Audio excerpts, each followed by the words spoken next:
Decent यही wait updation का mechanism use हो रहा है, इसीलिए हमें इसका नॉलेज होना इंपॉर्टेंट है। तो पहले हम एनएलपी कवर करेंगे, देन डीप लर्निंग कवर करेंगे, after that will move on to the deep learning for NLP, जिसमें आरएनएन, एलएसटीएम एंड जीआरई, ठीक है, ये पार्ट कवर होगा। देन उसके बाद जो आपको चाहिए specifically for gen AI, that is attention, then उसके बाद ट्रांसफॉर्मर, ठीक है, ये पार्ट हम कवर करेंगे जो कि स्पेसिफिकली रहेगा for generative AI. Then after that, जैसे हमने ट्रांसफॉर्मर कवर किया, we will move on to the main gen AI part, right. So gen AI में क्या होगा, जो भी प्री ट्रेन्ड मॉडल है उसमें बर्ट मॉडल हो सकता है, जीपीटी हो सकते हैं, llama हो सकता है, both commercial open source model, उनके आर्किटेक्चर कैसे होते हैं, उनको कैसे यूज करना है, कैसे उनका यूज करके एप्लीकेशन बिल्ड करना है जिसमें लैंग चेन का यूज होगा, रैग बिल्ड होगा, देन फाइन ट्यूनिंग होगी, प्रॉम्प्ट इंजीनियरिंग होगी, ये सारे स्टेप्स हम देखेंगे। After that will move on to the agentic AI, ठीक है। तो एजेंटिक एआई का हमने जस्ट इंट्रोडक्शन लिया था। अगर आपको कुछ मींस आपने डेमो अटेंड नहीं किए हैं या फिर डेमो में कुछ समझ में नहीं आया था, डोंट वरी, क्योंकि ये सारी चीजें फिर से रिपीट होने वाली हैं, ठीक है। तो हम ट्रांसफॉर्मर के बाद जेएनआई एंड एजेंटिक एआई कवर करेंगे, ठीक है। आफ्टर कवरिंग एजेंटिक एआई, उसके बाद इंपॉर्टेंट थिंग्स जैसे हमें चाहिए क्लाउड सर्विसेज,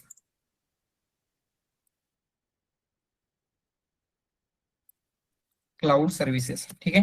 क्लाउड सर्विसेज में अगर आपको एक भी सर्विस आती है, आपको या तो AWS के ऊपर फोकस करना है या फिर Azure के ऊपर करना है, ठीक है। ऐसे कभी भी नहीं चाहिए आपको कि आपको दोनों भी आनी चाहिए। तो उसके लिए जो भी इंपॉर्टेंट सर्विसेज होती है for building application and deploying those application, ठीक है, जैसे AWS में S3 हो गया, EC2 हो गया, अगेन फॉर टेक्सट्रैक्ट, बेडरॉक, एनएलपी के लिए एनएलपी कॉम्प्रिहेंड, ये सारी सर्विसेज AWS की होगी। देन सेम सर्विसेज जो Azure में है, जैसे Azure VM, देन Azure के लिए ब्लॉक स्टोरेज है, डॉक्यूमेंट इंटेलिजेंस है, ओपन एआई है, ठीक है, ये सारे क्लाउड के सर्विसेज हम यहाँ पे कवर करेंगे जो आपके लिए इंपॉर्टेंट होगी। आफ्टर दैट, अभी करंटली आपको तो एज अ एआई इंजीनियर या फिर as a data scientist deployment तो नहीं चाहिए, टेक्निकली जो भी बड़ी कंपनी होती है वहां पे आपको डिप्लॉयमेंट नहीं चाहिए होता है, but still some small case या फिर मिड केस कंपनी में आपसे एक्सपेक्ट किया जाएगा एटलीस्ट आपको डिप्लॉयमेंट का बेसिक तो पता हो, राइट। अगर आपने इंटरव्यू फेस किया होगा तो आपको आइडिया होगी, एटलीस्ट वो आपको इंफॉर्मेशन तो पूछेंगे कि एग्जैक्टली आपने डिप्लॉय कैसे किया था। तो डिप्लॉयमेंट के लिए फास्ट एपीआई का यूज करके आप एपीआई कैसे बिल्ड करेंगे, देन डॉकर भी हम देखने वाले हैं, ठीक है। डॉकर एक कंटेनराइजेशन प्लेटफॉर्म है जिसमें हम डिप्लॉयमेंट के लिए बहुत ज्यादा हेल्पफुल रहेगा। एंड फाइनली किस तरीके से होल एप्लीकेशन हम डिप्लॉय कर सकते हैं। तो ये सारी चीजें जो भी है आपके क्लास में सारी चीजें कवर होगी, मैं मतलब इन टॉपिक के लिए, ठीक है, एनएलपी के लिए, डीप लर्निंग के लिए आपको इसके बाहर का कुछ करने की जरूरत नहीं है। अगर आप इतना भी करेंगे that will be sufficient to crack around 20+ भी आपको इससे आराम से मिल जाएगा। बट इसके साथ साथ आपको कुछ बेसिक चीजें चाहिए होती है, ठीक है। तो सभी को क्या करना है, मतलब यहाँ पे मोस्ट ऑफ द स्टूडेंट दो कैटेगरी में होंगे, एक स्किल अपग्रेडर्स जिनके पास ऑलरेडी जॉब है या फिर रिसेंटली जिनको जॉब मिली है, वो जस्ट अपना स्किल अपग्रेड करने के लिए ज्वाइन हुए, राइट, मतलब उनको स्विच या फिर इंटरव्यू नहीं देना है। उनको सिंपली क्या करना है, डेली क्लास अटेंड करेंगे, इतना आप पढ़ेंगे, दैट इज सफिशिएंट, मींस आपको एक्स्ट्रा कुछ पढ़ने की जरूरत नहीं है। बट जिनको जॉब स्विच करना है स्पेसिफिकली फॉर देम, आपको सबसे पहले आपकी करंट लेवल मेजर करनी है। करंट लेवल मींस आपको करंटली पाइथन का कितना नॉलेज है, ठीक है, देन मशीन लर्निंग का कितना नॉलेज है, देन जो भी ये चीजें इनका कितना नॉलेज है, ठीक है। इससे क्या होगा, आपको आपका गैप समझ में आएगा। देन अभी मैं आपको बताऊंगा कि जो भी आपका पैकेज है, ठीक है, आपका एक्सपेक्टेड पैकेज मे बी आपका 15 हो सकता है, 20 हो सकता है, 25 या फिर 30+, सबके लिए आपका कुछ ना कुछ एक्सपेक्टेड पैकेज होगा। तो आपको क्या करना है, तो आपकी करंट लेवल क्या है, आपको करंटली क्या क्या स्किल्स आती है एंड कौन से लेवल पे आती है। देन अभी हम डिस्कस करेंगे कि जो एक्सपेक्टेड पैकेज है उसके लिए क्या क्या स्किल्स चाहिए, मतलब ये जो गैप है, राइट। तो आने वाले 2-3 मंथ्स में, एक्चुअली हमारा क्लास 4 मंथ्स तक चलेगा, बट आफ्टर 2.5 to 3 मंथ्स, ठीक है, जैसे 2.5 to 3 मंथ्स हो जाएगा, उसमें हमारे सारे इंपॉर्टेंट प्रोजेक्ट कवर हो जाते हैं, इवन हम डिप्लॉयमेंट भी देखेंगे। तो उसके बाद आप अप्लाई करना स्टार्ट कर सकते हैं। तो राउंड फिगर 3 मंथ पकड़ लीजिए, ठीक है। सो अभी आपके पास 3 मंथ्स है, मतलब अभी फरवरी चल रहा है, तो मार्च अप्रैल मई, ठीक है। मई का स्टार्टिंग, तो फर्स्ट में टारगेट पकड़ के चलिए। फर्स्ट मई तक आपको क्या होना चाहिए, इन सारी चीजों के लिए आप रेडी हो जानी चाहिए, जो भी आपका एक्सपेक्टेड पैकेज है उसके लिए, ठीक है। तो मे भी अभी आपको हो सकता है कि पाइथन का जस्ट थियोरेटिकल नॉलेज हो, बट कोडिंग उतनी अच्छे से नहीं आती है, तो आपको क्या करना पड़ेगा, कोडिंग की प्रैक्टिस करनी पड़ेगी। हो सकता है आपको कोडिंग भी आता है बट ऑब्जेक्ट ओरिएंटेड में उतना हैंड्स ऑन नहीं है, तो उसकी प्रैक्टिस करनी पड़ेगी, जो भी आपको लगता है, राइट। तो आपको खुद की करंट लेवल क्या है, देन जो एक्सपेक्टेड लेवल चाहिए, उसके लिए 3 मंथ्स का आपको एक रोड मैप बिल्ड करना है, ठीक है। आपको डेली क्या क्या, आपको डेली कितना आवर्स देने पड़ेंगे, देन उन आवर्स में आप डेली कितना प्रैक्टिस करेंगे, पाइथन का कितना करेंगे, ये जो क्लास में हो रहा है उसका कितना करेंगे, एंड बाकी की जो चीजें आपको करनी है उसका कितना करेंगे। तो ये आपको रोड मैप बनाना है, एंड उसके अकॉर्डिंगली आप वो रोड मैप फॉलो करेंगे फॉर नेक्स्ट 3 मंथ्स, ठीक है।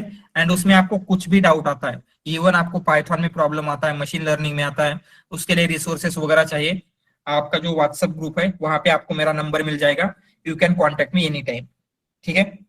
तो जैसे ही मुझे टाइम मिलता है मैं आपके मैसेज का रिप्लाई कर दूंगा, ठीक है। तो फर्स्ट आपको आपकी लेवल मेजर करनी है, मीन्स करंटली आपको कितना नॉलेज है, एंड एक्सपेक्टेड पैकेज के लिए क्या चाहिए। तो जनरली हर किसी को ये चीजें तो करनी ही चाहिए। सो एक्स्ट्रा थिंग्स आपको क्या क्या लर्न करना पड़ेगा, मीन्स अगर आपको ऑलरेडी सबको आता ही होगा पाइथन, तो सबको आता ही है, राइट, क्योंकि इस क्लास के लिए प्री रिक्विजिट है पाइथन। तो बट स्टिल आपको रिवाइज करना पड़ेगा, ठीक है। तो क्या क्या चीजें आप कर सकते हैं, जैसे आपको स्टार्ट करना पड़ेगा फ्रॉम पाइथन प्रोग्रामिंग, तो यहाँ पे लिखते हैं पाइथन प्रोग्रामिंग, ठीक है। पाइथन सबको आना ही चाहिए, तो क्या क्या पाइथन में आप कर सकते हैं।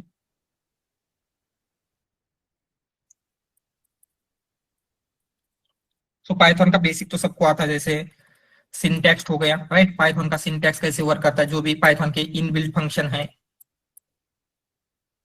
ये सबको आना चाहिए, राइट। जैसे वेरिएबल्स हो गए, वेरिएबल्स, डेटा टाइप, अगेन क्या होता है, ऑपरेटर्स, ठीक है। ये बेसिक चीज है, ये तो सबको आनी ही चाहिए। देन आफ्टर दैट जो आपके लूप होते हैं, जैसे इफ एल्स कंडीशंस हो गया, if else, for loop, while loop, again क्या होता है, ये सब कुछ विथ, ठीक है।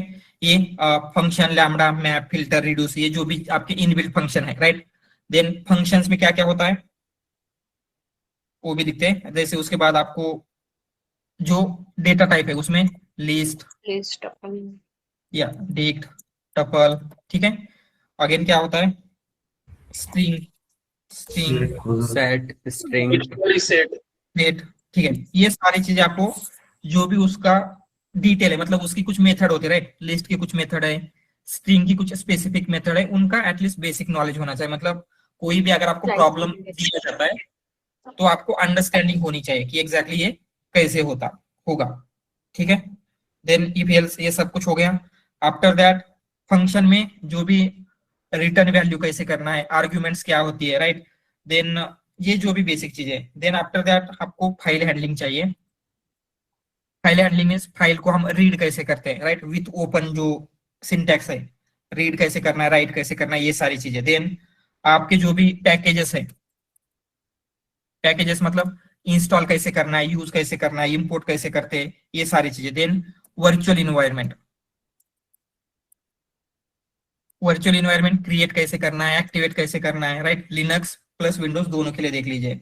देन उसके बाद ठीक है, एक्सेप्शनल हैंडलिंग, एक्सेप्शनल हैंडलिंग में क्या होता है, आपने try, errors handling yes, try, try except except, block, yes, right. तो ट्राई एक्सेप्ट ब्लॉक कैसे क्रिएट होता है, उसका कब यूज करना है, ये सारी चीजें, ये बेसिक थिंग्स है पाइथन का, ये आपको आना ही चाहिए, एंड इसका आपको रिवीजन करना है, ठीक है। इवन दो आपको आता है, most of the student working है, राइट, तो उनको ये डेफिनेटली पता होगा, बट समटाइम्स क्या होता है, इवन दो आपको आता है बट इंटरव्यू में जब क्वेश्चन पूछा जाएगा, जरूरी नहीं कि आप उसको प्रॉपरली एक्सप्लेन कर पाए, बट उसके लिए आपको रिवीजन चाहिए होगा। एंड ये जो सारे डेटा टाइप है इसके ऊपर कुछ मैं आपको कुछ क्वेश्चन दे देता हूँ, but still from your side आपको प्रैक्टिस करनी है, कैसे प्रैक्टिस करनी है, चैट जीपीटी से कैसे क्वेश्चन लेना है। अगेन जब मैं एक्स्ट्रा नोट्स शेयर करूंगा उसमें आपको ये चीज एक्सप्लेन करूंगा, बट स्टिल ये सारी चीजें आपको आनी चाहिए। देन उसके बाद एडवांस टॉपिक में हम मूव करेंगे। That will B object oriented programming. तो ऑब्जेक्ट ओरिएंटेड प्रोग्रामिंग में क्या होता है, क्लास, राइट, क्लास क्या होता है, ऑब्जेक्ट क्या होता है, ये सारी चीजें, inheritance, polymorphism, encapsulation, abstraction, then decorators होते हैं, ठीक है। इनका एटलीस्ट थियोरेटिकल नॉलेज आपको होना चाहिए। बहुत ज्यादा चांसेस है कि आपको ये इंटरव्यू में डेकोरेटर्स क्या होते हैं, उनका यूज आपने कब किया, ये पूछा जाए, ठीक सर है। इसमें ये इटरेटर और जनरेटर भी होते हैं ना? Yes yes, that will also be here, तो वो भी लिख लेते हैं, इटरेटर एंड जनरेटर, यील्ड वगैरह कैसे यूज करना है, रिकर्सिव फंक्शन, ये so higher order function. Recursive में, ठीक है, मीन्स आपको आइडिया आ जाएगा, राइट, इतना आता है मतलब क्या क्या आना चाहिए, और अगर ये सारी ऑब्जेक्ट ओरिएंटेड हमने लिखा है तो क्या क्या आना चाहिए। देन उसके बाद कुछ इंपॉर्टेंट लाइब्रेरीज है, सबसे इंपॉर्टेंट रहेगी आपके लिए पांडास, ठीक है, पांडास आना चाहिए। नमपाई का जस्ट बेसिक आता है, फ्यू फंक्शंस आपको पता है, दैट विल बी सफिशिएंट, ठीक है। देन उसके बाद एसकेएलएन का आपको पता होना चाहिए, मीन्स बेसिक चीजें। एसकेएलएन के बाद अगर आपको मैटप्लॉटलिब, ये इंपॉर्टेंट है नहीं बट स्टिल अगर आपको आता है मैटप्लॉटलिब, सीबॉल, यस, एंड सीबॉल, अगर ये आता है तो ये अच्छा रहेगा आपके लिए, बट ठीक है, इतनी लाइब्रेरी एटलीस्ट अगेन, ठीक है। एंड जो भी इनबिल्ट लाइब्रेरी है जैसे ओएस हो गया, इंपोर्ट ओएस करते हैं, देन डेट टाइम हो गया, देन और कौन सी है, ठीक है, ये जो भी इनबिल्ट लाइब्रेरीज है, अगेन टाइपिंग वगैरह क्या होता है वो तो हम देखने वाले, यस, रेजेक्स हम देखेंगे क्योंकि आगे हमें प्री प्रोसेसिंग करना है, तो रेजेक्स हम देखेंगे, ठीक है। तो ये जो बेसिक लाइब्रेरीज है ये आपको आनी चाहिए, तो ये पाइथन का आपको सबको रिवाइज करना है। तो अभी आपको खुद को एनालाइज करना होगा कि इनमें से कितनी चीजें मुझे कॉन्फिडेंटली आती है, मैं कितनों में कोड लिख सकता हूँ या फिर कितनों का थ्योरेटिकल आंसर दे सकता हूँ, ठीक है। उसके अकॉर्डिंगली आपको प्लान बनाना है फॉर पाइथन। सर एक क्वेश्चन है, हाँ हाँ, आपने ऊपर जो सिलेबस मेंशन किया है इसमें हम लोग कुछ सीआईसीडी का नहीं पढ़ेंगे क्या, जैसे जेनकिन या फिर? नो, क्योंकि वो होल डिप्लॉयमेंट की तरफ चला जाएगा and we are not learning MLOps और डेवऑप्स, राइट।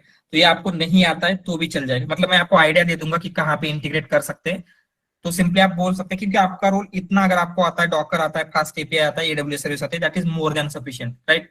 आप एज एआई इंजीनियर या फिर as a data scientist apply करें, नॉट फॉर डिप्लॉयमेंट, इसीलिए सीआईसीडी आपसे एक्सपेक्ट नहीं किया जाएगा। ओके सर, ठीक है, ऑलराइट। सो ये सब कुछ पाइथन का हम क्या करेंगे, लर्न करेंगे। देन इवन ये क्लास को अंडरस्टैंड करने के लिए आपको मशीन लर्निंग नहीं आती है तो भी चल जाएगा, बट कुछ मशीन लर्निंग के टॉपिक्स है ये आपको आने ही चाहिए फॉर इंटरव्यू में उसके ऊपर आपको क्वेश्चन आ सकते हैं, ठीक है। जैसे यहाँ पे अगर लिखेंगे हम मशीन लर्निंग के क्या क्या टाइप है, टाइप्स ऑफ एमएल, जिसमें सुपरवाइज, अनसुपरवाइज, राइट, ये क्या होता है उसकी डेफिनेशन जैसे आपको बेसिक पता है, that will be sufficient. Then reinforcement, ठीक है, ये आपको आना चाहिए। देन जो भी कुछ इंपॉर्टेंट होता है जैसे ट्रेन टेस्ट स्प्लिट क्या होता है, देन उसके बाद वैलिडेशन क्या होता है, देन आफ्टर वैलिडेशन आपको जो मैट्रिक्स है, कौन सी मैट्रिक्स है, एयूसी आरओसी का? Two types. Yes, Regression, RMSE, MSE, MAE, and for the classification, accuracy, F1 score, then precision and recall. Yes exactly, ठीक है। तो यहाँ पे रिग्रेशन के लिए लिखते हैं, रिग्रेशन के लिए R2 square, MSc, RMSE, R2 square, ये सारी चीजें। देन क्लासिफिकेशन के लिए confusion matrix. Accuracy, precision, recall, F1 score, जो भी इसके रिलेटेड है, ये AUC ROC, again confusion matrix, ये सारी चीजें ये इंपॉर्टेंट है, इसके ऊपर क्वेश्चन आएंगे। Then bias variance, overfitting, underfitting. Yes, bias variance trade off क्या होता है एंड एग्जैक्टली बायस वेरिएंस क्या है, उसके साथ साथ ओवरफिटिंग, अंडरफिटिंग,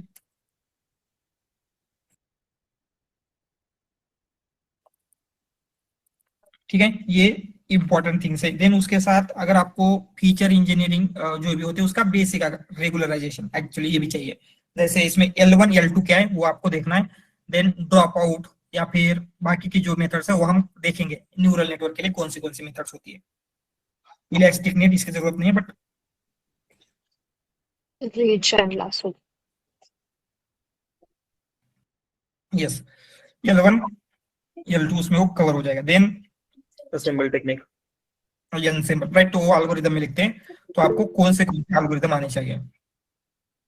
यस, रिसोर्सेस जो हमारा मैंने ड्राइव कहा था, ड्राइव में आपको मैं और रिसोर्सेस शेयर कर दूंगा फॉर ऑल दीज थिंग्स, कि किस तरीके से आप इसको लर्न कर सकते हैं, इफिशिएंटली कैसे लर्न कर सकते हैं। इवन कुछ चैट जीपीटी के प्रॉम्प्ट्स वगैरह भी है, उसमें आपको प्रैक्टिस कैसे करनी है, इंटरव्यू की प्रिपरेशन आप चैट जीपीटी का यूज कैसे कर सकते हैं, वो भी मैं आपको शो करूंगा। ठीक है, तो एल्गोरिदम जो बेसिक एल्गोरिदम है जैसे linear regression, logistic regression, then decision tree, KNN, ठीक है, एसवीएम उतना क्वेश्चन नहीं आएंगे but still some time basic question आ सकते हैं। देन एनसेम्बल मेथड, एनसेम्बल में रैंडम फॉरेस्ट के ऊपर आपको बहुत ज्यादा चांसेस है कि क्वेश्चन आएगा। Bagging boosting, yes, ensemble methods,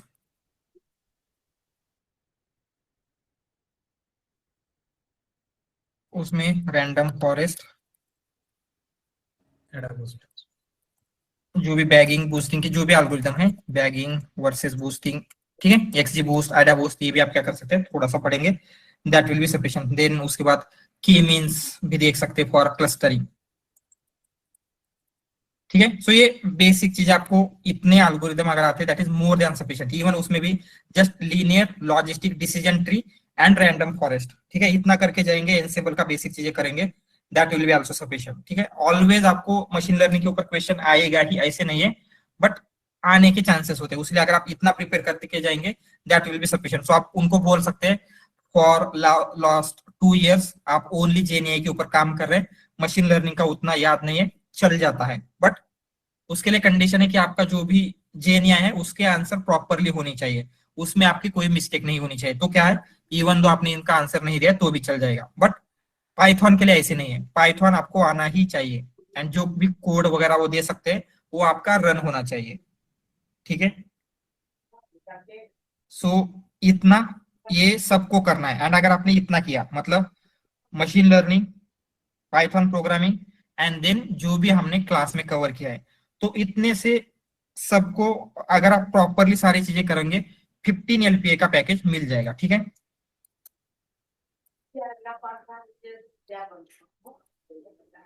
above things ऐसे लिखते हैं, अबव थिंग्स आपको करना है, अबव थिंग्स मतलब ऐसे नहीं है कि सबको 15 LPA का ही मिलेगा। तो क्लास में क्या होता है, ये सारी चीजें मैंने सबको बताई होती है लास्ट बैचेस के लिए, राइट, तो किसी को 9 LPA का भी मिला है, किसी को 10 LPA का भी मिला है, एंड किसी को 25 का भी मिला है, राइट। तो डिफरेंस क्या आता है, Preparation. आप कितना प्रैक्टिस कर रहे हैं, एंड देन कितने अच्छी तरीके से आप उसको प्रेजेंट कर पा रहे हैं, राइट। तो ये प्रिपरेशन एंड प्रेजेंटेशन करना कैसे, that will also be explain, but आपको ध्यान में रखना है कि इतने टॉपिक आपको करना है, एंड इवन आपके मॉक ग्रुप इस वीक में बन जाएंगे, राइट। अभी जैसे ही आपका ये सारी चीजें होती है आपके मॉक ग्रुप बन जाएंगे, बट उससे पहले ही आप प्रिपरेशन करना स्टार्ट कर दीजिए। तो आपको लगता है कि मैं पाइथन में कमजोर हूँ, तो पाइथन की प्रिपरेशन स्टार्ट कर दीजिए। अगर आपको लगता है कि आपको मशीन लर्निंग में प्रॉब्लम है तो मशीन लर्निंग की प्रिपरेशन स्टार्ट कर दीजिए, जो भी आपको लगता है, एंड जो क्लास में हो रहा है उसे डेली रिवाइज करना है। ठीक है, देन ओनली इतना करेंगे। इवन आपको इसमें 15 LPA के लिए ये जो लास्ट वाली चीज है ये नहीं आती है, cloud services, fast API, Docker deployment, तो भी चल जाएगा। मतलब आपको क्वेश्चन पूछेंगे एंड अगर आप बोलते हैं कि हमारे पास टीम वगैरह थी, ऐसा कुछ चल जाता है, ऐसे नहीं कि आपको आना ही चाहिए, बट कुछ चीजें मे भी आपको आगे यहाँ पे लिखते हैं, यहाँ पे हमने CNN कवर नहीं किया है, हम नहीं करने वाले, तो अगर आपको डीप लर्निंग में CNN भी आप कर सकते हैं। ठीक है, तो यहाँ पे लिखेंगे डीप लर्निंग में आपको एक्स्ट्रा क्या करना होगा, only CNN, convolutional neural network. बहुत रेयर चांसेस है कि आपको इसके ऊपर कोई क्वेश्चन आएगा, बट स्टिल अगर आपको पता है that will be great. Then आप वहां पे SQL प्लस MongoDB, इन दोनों में से दोनों डेटाबेस करेंगे तो भी चल जाएगा, बट एटलीस्ट एसक्यूएल का तो आपको नॉलेज होना चाहिए, ठीक है। ऑल राइट, तो इवन आपने जस्ट क्या किया है, पाइथन जो क्लास में लिया है अप टू एजेंट किया है इतना, एंड देन मशीन लर्निंग का बेसिक, इतने से क्या हो जाएगा। तो यहाँ पे लिखते हैं उसके लिए क्या क्या चाहिए, ओनली जेएनए एजेंटिक,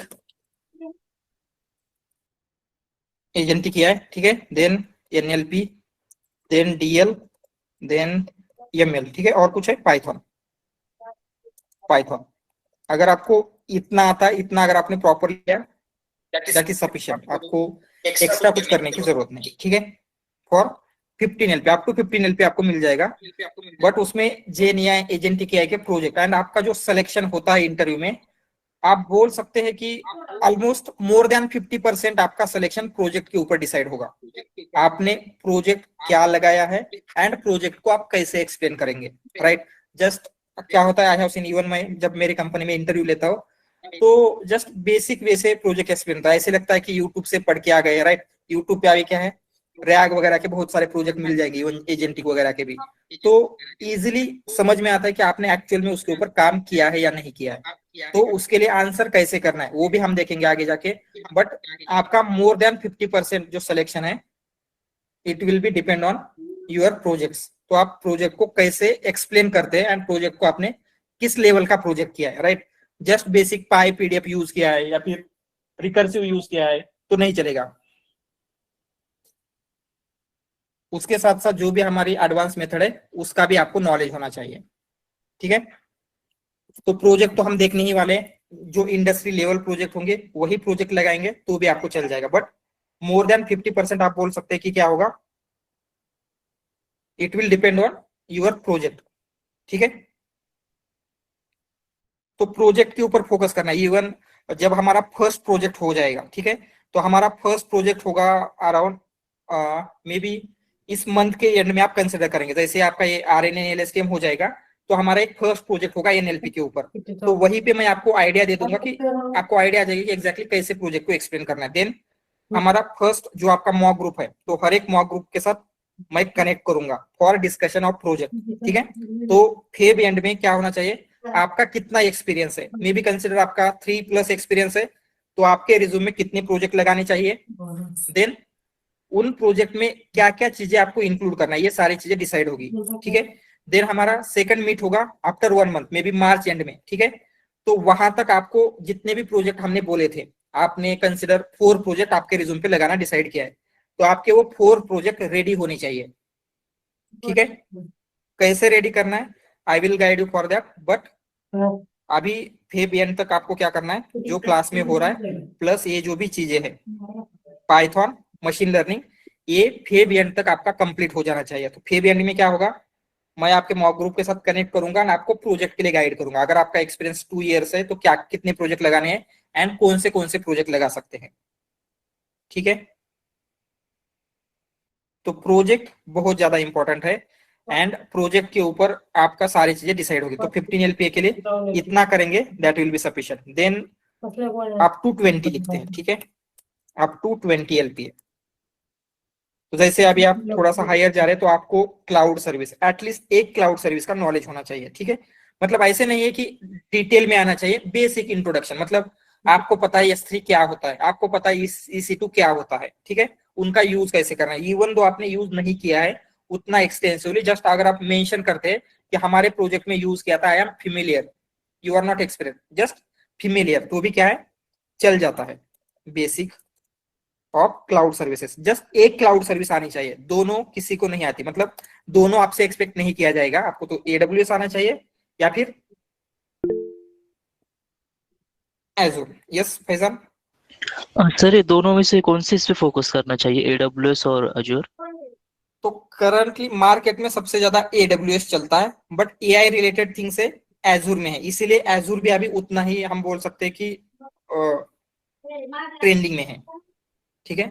तो generally AWS most of the companies में यूज होता है, but because of AI Azure का यूज हो रहा है, ठीक है। सर इस क्लास में तो हम दोनों पढ़ेंगे ना? यस दोनों पढ़ेंगे।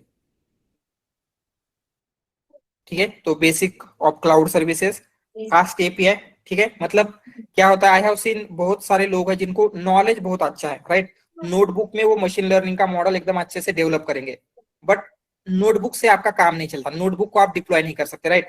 आपकी जुपिटर नोटबुक, कोलैब नोटबुक है, उसे आप डिप्लॉय नहीं कर सकते। उसके लिए आपके कोड को बैकएंड में आपको इंटीग्रेट करते आना चाहिए। तो उसके लिए FastAPI, then Docker, then deployment का बेसिक थिंग, ये भी आपको डिटेल में नहीं चाहिए, बट फास्ट एपीआई तो आपको आना ही चाहिए। देन उसके बाद एटलीस्ट यहाँ तक, यहाँ पे एसक्यूएल भी लेते हैं, यहाँ पे आपको एसक्यूएल आना ही चाहिए।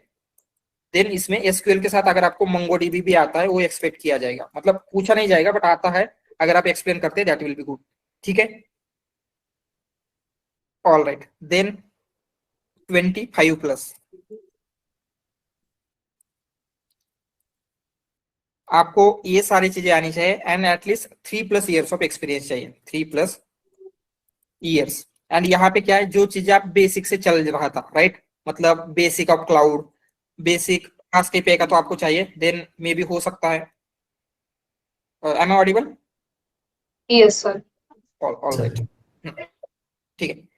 तो इन सारी चीजों के साथ अभी आपको एक्सपर्ट लेवल का नॉलेज है, मतलब आपने एक्सटेंसिवली AWS का यूज किया हो, आपने फास्ट एपीआई का यूज किया हो, डॉकर आपने खुद से डिप्लॉय किया हो, तो आपको एंड टू एंड नॉलेज होना चाहिए। मतलब वर्क भी नहीं किया होगा आपने, इवन सारी किसी भी कंपनी में आपको कंप्लीट प्रोजेक्ट नहीं मिलता है, बट स्टिल आपको नॉलेज होना चाहिए, ठीक है। तो यहाँ पे लिखते हैं end to end project knowledge, कैसे प्रोजेक्ट स्टार्ट होता है, from problem understanding to deployment, ये जो होल लाइफ साइकिल है, प्रोजेक्ट लाइफ साइकिल लिखते हैं यहाँ पे, प्रोजेक्ट लाइफ साइकिल आपको पता होनी चाहिए, ठीक है।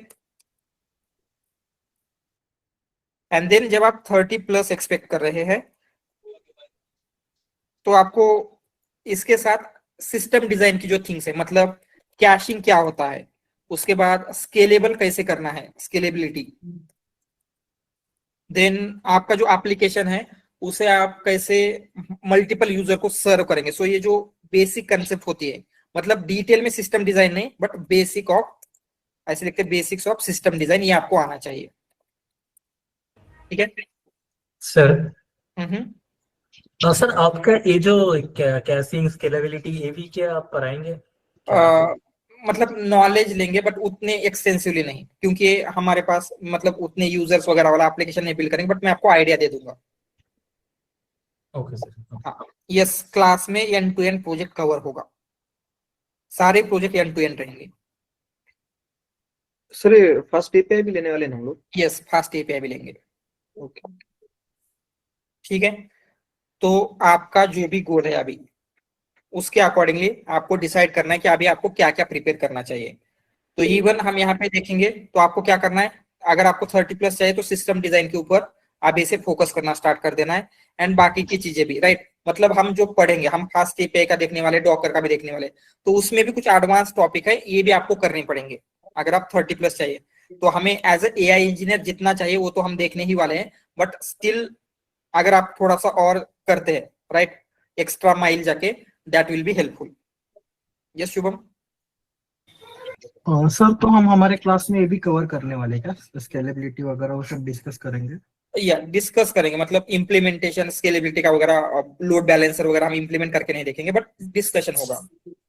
और इसके रिलेटेड आप रिसोर्स भी प्रोवाइड करोगे? यस यस, रिसर्च प्रोवाइड होगा, बट यहाँ तक सारी चीजें, मतलब यहाँ तक है ना, एंड टू एंड प्रोजेक्ट, ये सारी चीजें कवर होगी। यहाँ पे इवन मंगोडीबी वगैरह नहीं देखेंगे हम, बट स्टिल बाकी सारी चीजें, क्लाउड सर्विसेज होगा, फास्ट एपीआई होगा, डॉकर डिप्लॉयमेंट होगा, एंड टू एंड प्रोजेक्ट होंगे, जेएनआई, एजेंटिक एआई, एनएलपी, टीएल होगा, ठीक है। एएमएल, पाइथन, एसक्यूएल, ये आपको करना पड़ेगा, ठीक है। Sir, तो क्या होने वाला है mostly, एंड आपको क्या करना है, ये clear है सबको? You are not audible Ujjwala, can you repeat your question? yes, sir, I'm saying like mostly the product-based company is asking about the caching and basic system designing. Yes So yes should we target few of the product-based company and according to that prepare?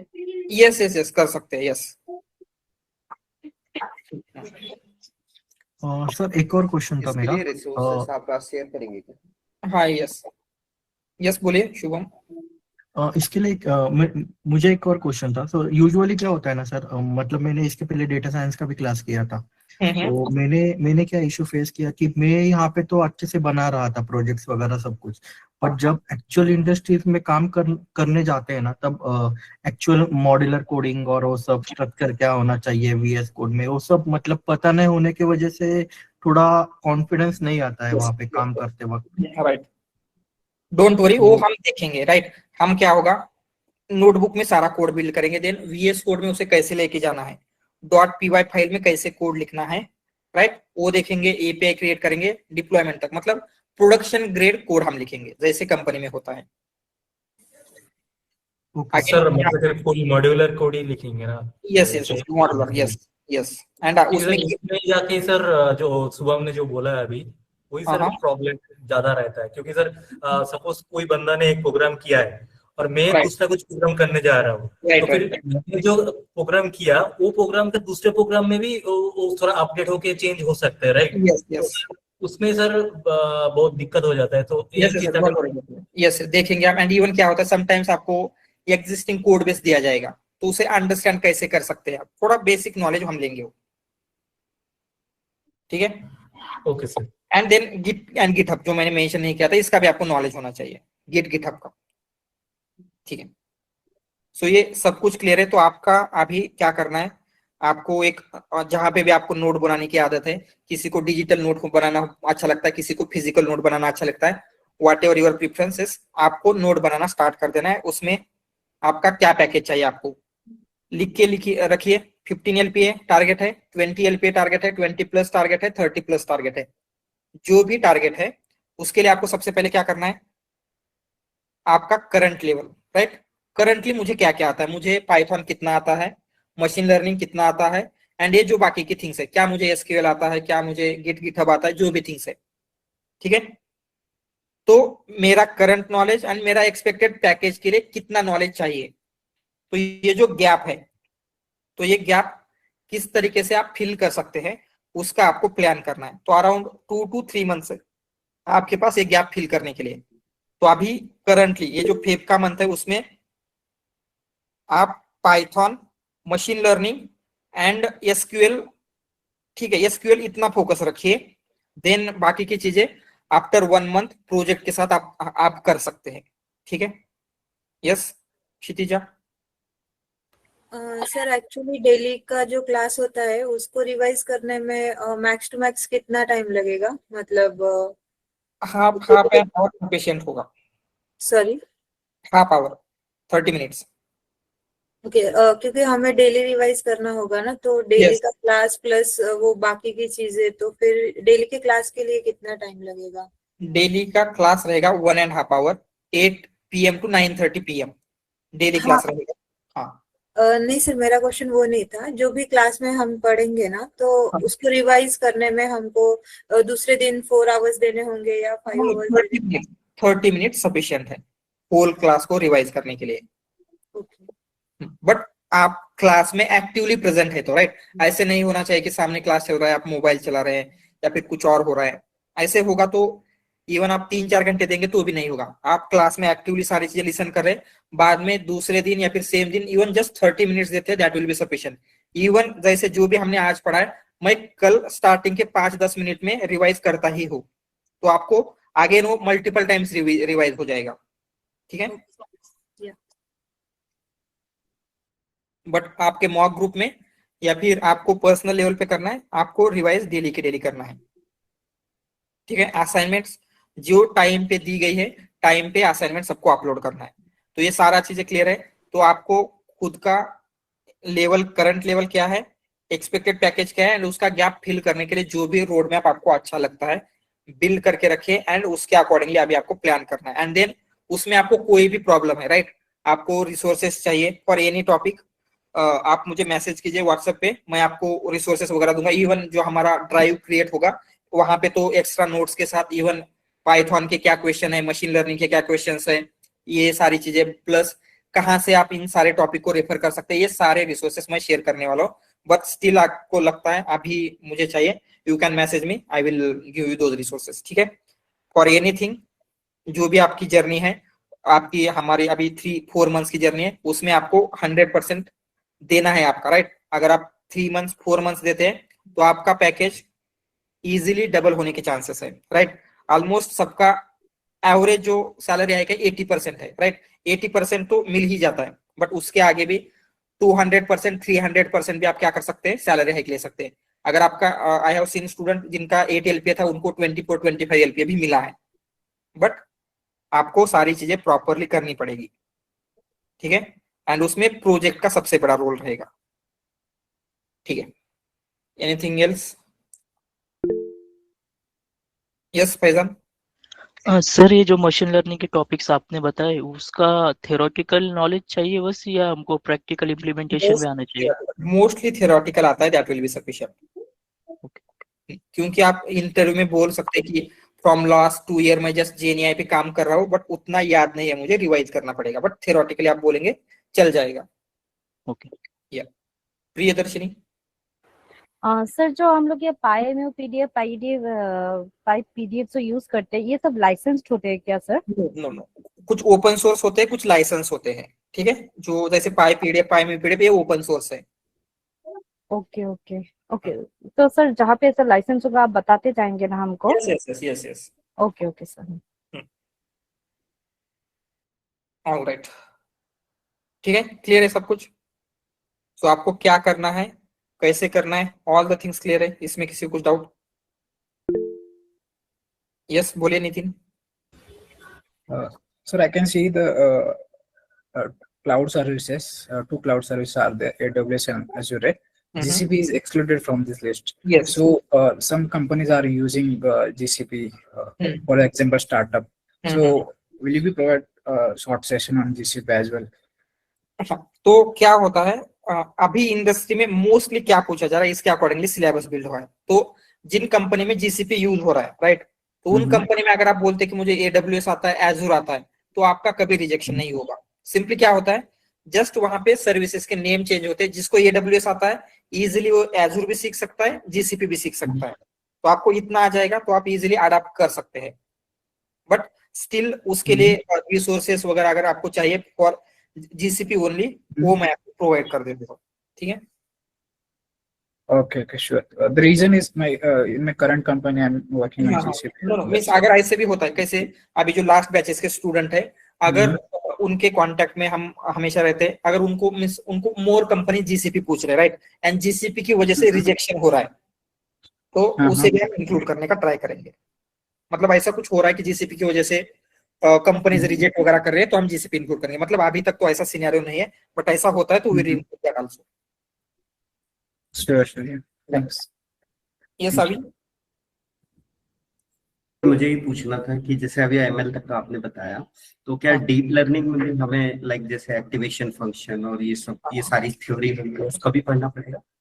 हाँ yes, but हम just basic तो देखने वाले हैं, ANN वगैरह क्या होता है अभी कवर करेंगे हम डीएल का थोड़ा पार्ट।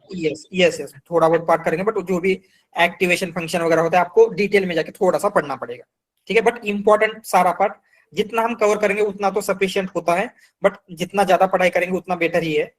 बट क्लास में जो कवर होगा that will be sufficient, okay for all ranges. Sir आपने जो 1 महीने का टारगेट दिया है, please scroll up little bit. हाँ, जो पाइथन एंड मशीन लर्निंग का, machine learning is very vast. तो सीनियर लेवल के लिए ईपीपीयू से machine learning they go beyond the limit actually.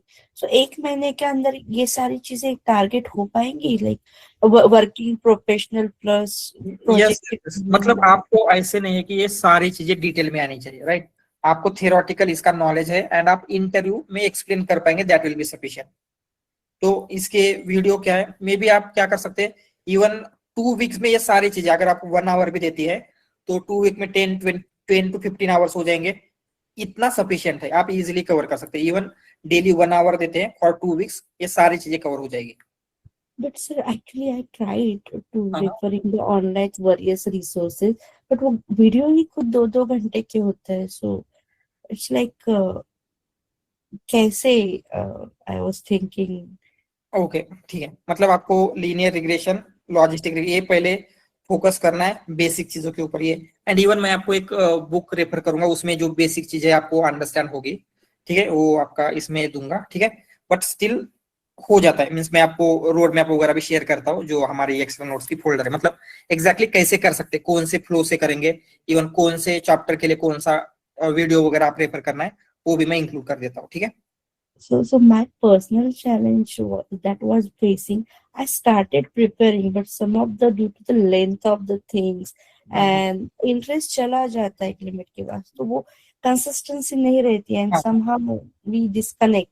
So ऐसे ही होता है, रोड मैप वगैरह बनाते हैं, like I also tried, तो कंटिन्यूशन में नहीं रह पाता है, that challenge I was facing. आपको पाइथन का आता है, ये सब कुछ आता है, या फिर इसमें कुछ करना है?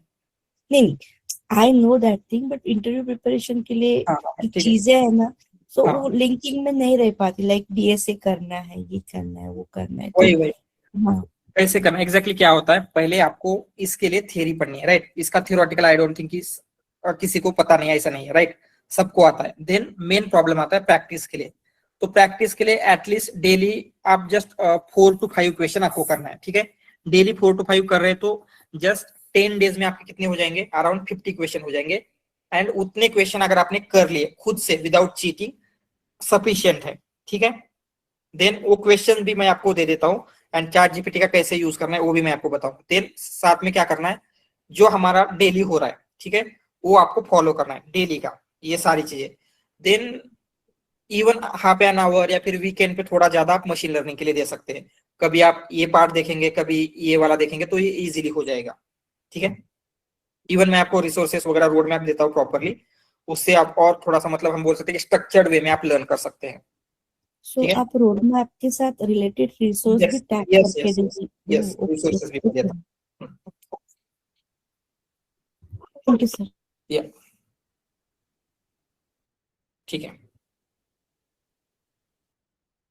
एनीथिंग एल्स, क्लियर है सबको? ऑलराइट, तो अभी हम क्या करेंगे, जो हमारा मेन पार्ट होने वाला है, एनएलपी का हमने ऑलरेडी स्टार्ट किया था, बट स्टिल अभी हम क्या करेंगे, उसका रिवाइज करके जो भी बाकी की मेथड्स है टोकनाइजेशन की जो हमने नहीं देखा था, वो देखना स्टार्ट करते हैं।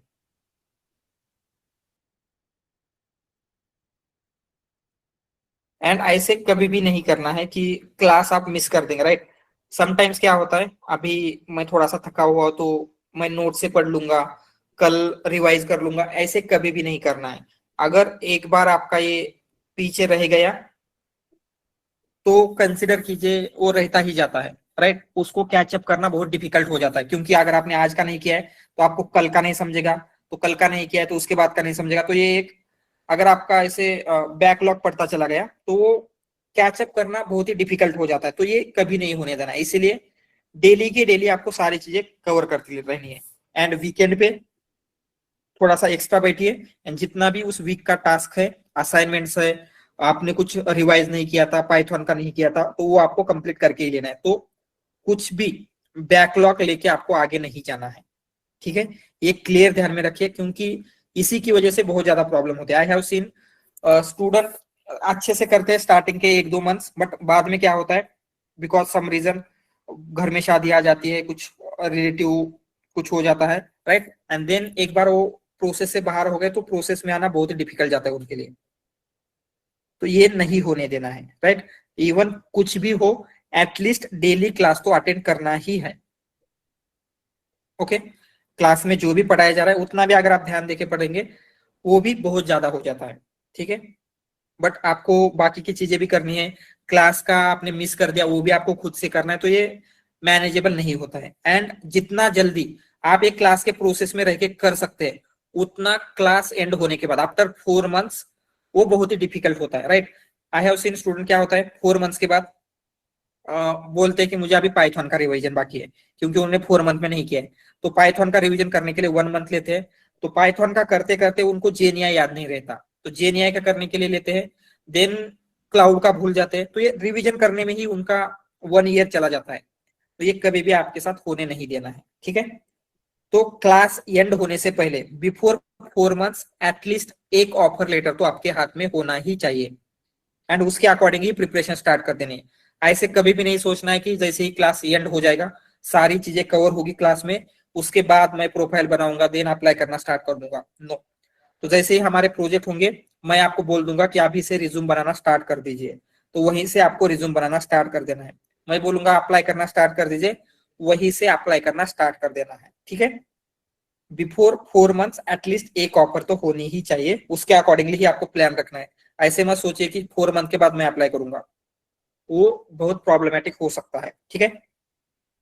यस, RNN LSTM कवर होगा। ऑल राइट, तो हमने, yes Faizan, sir resume building session भी होगा क्या अपना? यस होगा, रिज्यूम बिल्डिंग HR सेशन होगा।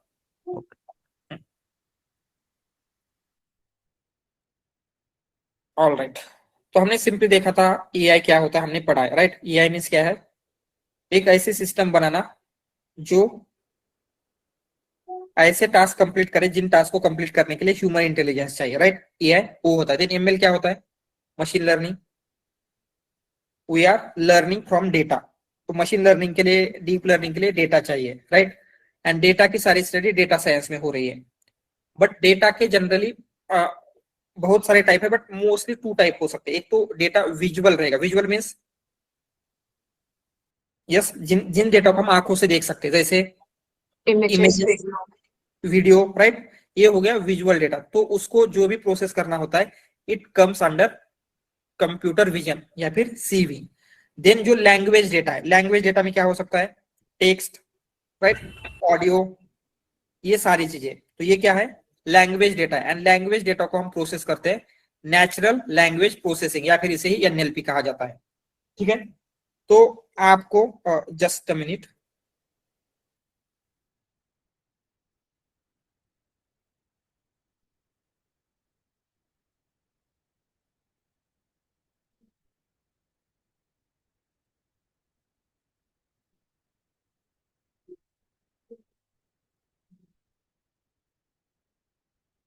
ऑल राइट, तो लैंग्वेज डेटा NLP में हम प्रोसेस कर रहे हैं। एंड हमें मेन फोकस रहने वाला इस क्लास में GenAI and agentic AI। GenAI means हम कुछ न्यू थिंग्स जनरेट कर रहे हैं, एजेंटिक AI मींस हम ऑटोनॉमसिटी वगैरह प्रोवाइड करें, वो सब कुछ देखेंगे।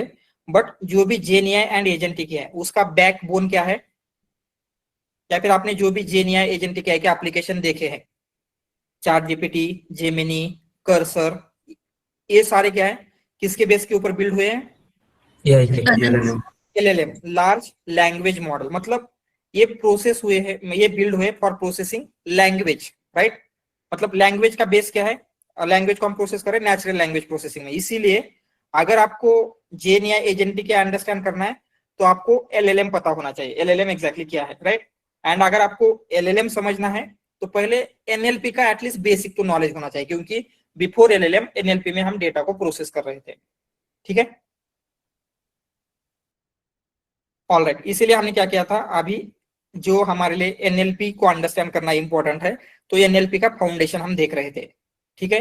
तो NLP मीन्स क्या होता है, नेचुरल लैंग्वेज प्रोसेसिंग। सो हम कुछ प्रोसेस कर रहे हैं, क्या प्रोसेस कर रहे हैं, नेचुरल लैंग्वेज। तो हमने समझा नेचुरल लैंग्वेज मीन्स एग्जैक्टली क्या होता है, क्या होता है। जैसे एग्जांपल के लिए हमने देखा था, अगर आपने Lord of the rings movie देखा है, उसमें लैंग्वेजेस है, एल्विश वगैरह ऐसे कुछ लैंग्वेजेस है। गेम ऑफ थ्रोन्स में उनकी खुद की लैंग्वेजेस है, वलेरियन वगैरह। देन बाहुबली में भी कुछ लैंग्वेजेस थी, राइट। जो कुछ तो लोग आते हैं, उनकी कुछ अपनी खुद की लैंग्वेज है, राइट। तो ये रियल लैंग्वेजेस नहीं है।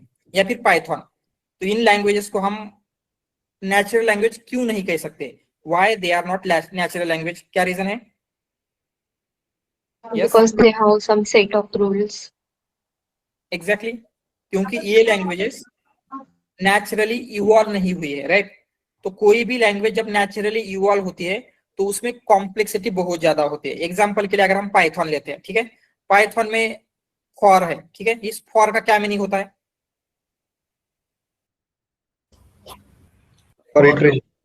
लूप करने के लिए यूज होगा। तो इसका अदर देन दिस कोई और मीनिंग है क्या, विदाउट लूप, मतलब फॉर का? नो।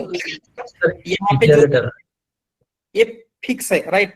प्रिंट का मीनिंग फिक्स है, फिल्टर का मीनिंग फिक्स है, राइट। अगेन जो भी लैम्डा है उसका मीनिंग फिक्स है, कोई भी चीजें चेंज नहीं होती। तो ये क्या है, ऐसे फिक्स रूल है, किसी ने डिजाइन किया है उसको, बट ये जो नेचुरल लैंग्वेज है किसी ने भी उसको डिजाइन नहीं किया, ये क्या है, नेचुरली इवॉल्व हुई है। जैसे लैंग्वेजेस है हिंदी, इंग्लिश, मराठी, जो भी लैंग्वेजेस, ये क्या है, नेचुरल लैंग्वेजेस है। उनमें आपको स्ट्रक्चर है, जैसे ग्रामर वगैरह तो होता है, बट स्टिल उनको हम एक रूल में नहीं बांध सकते। इसीलिए ये जो नेचुरल लैंग्वेज होता है उनको प्रोसेस करना डिफिकल्ट जाता है। एंड अगर आप देखेंगे कि हमारा मोस्ट ऑफ द डेटा जो भी है, आप सोशल मीडिया देखेंगे, अगर आप पीडीएफ, वेबसाइट्स, विकिपीडिया, बुक्स, सब कुछ क्या होता है, डेटा नेचुरल लैंग्वेज के फॉर्मेट में, आपका कम्युनिकेशन, ईमेल्स वगैरह, राइट। सो इसीलिए आपका most of the data natural language में है, एंड नेचुरल लैंग्वेज को अंडरस्टैंड करना डिफिकल्ट होता है, इसीलिए एनएलपी की फील्ड इवॉल्व हुई थी, ठीक है। देन हमने देखा जब हम नेचुरल लैंग्वेज प्रोसेस करने जाएंगे क्या क्या चैलेंजेस फेस करने पड़ सकते हैं। एग्जांपल के लिए हमने एक सेल वर्ड लिया था, राइट। तो जैसे पाइथन में प्रिंट, लैम्डा, फॉर, व्हाइल, इनका मीनिंग फिक्स है, वैसे नेचुरल लैंग्वेज में है क्या। जैसे इंग्लिश में हमने देखा सेल का क्या मीनिंग हो सकता है, बैटरी हो सकता है, जुपिटर सेल हो सकता है, एक्सेल सेल हो सकता है, प्रिजन सेल हो सकता है, यूनिट ऑफ लाइफ हो सकता है, और कुछ हो सकते हैं, राइट। तो कोई पर्सन जब बोलता है सेल तो उसका मीनिंग फिक्स नहीं होता। तो इसी तरीके से क्या है, चैलेंजेस आपको फेस करने पड़ेंगे नेचुरल लैंग्वेजेस में, ठीक है। अगेन हो सकता है, यहाँ पे हमने लिखा था एक कॉन्टेक्चुअल वर्ड हो गया, जैसे यहाँ पे I ran to store because I ran out of milk, तो यहाँ पे रैन दो जगह पे आए, दोनों का मीनिंग सेम है क्या, दोनों का मीनिंग डिफरेंट है। इवन सिनोनिम्स है, जैसे यहाँ पे happy, joyful, containment, word different है बट मीनिंग सेम है, राइट। तो जब आप नेचुरल लैंग्वेज को प्रोसेस करेंगे या फिर अंडरस्टैंड करना चाहते हैं, ये चैलेंजेस आपको फेस करने पड़ेंगे। तो नेचुरल लैंग्वेज किस तरीके से प्रोसेस किया जाता है कंप्यूटर में, ये हम देख रहे थे इन एनएलपी। तो उससे पहले हमने स्टार्ट किया था कंप्यूटर कैसे वर्क करते हैं बेसिक लेवल पे। तो क्या होता है कंप्यूटर में, 0 एंड 1, राइट। 0 एंड 1 पे कंप्यूटर वर्क होता है, आपने सुना ही होगा। देन 0 एंड 1 का यूज करके आप नंबर कैसे रिप्रेजेंट कर सकते हैं,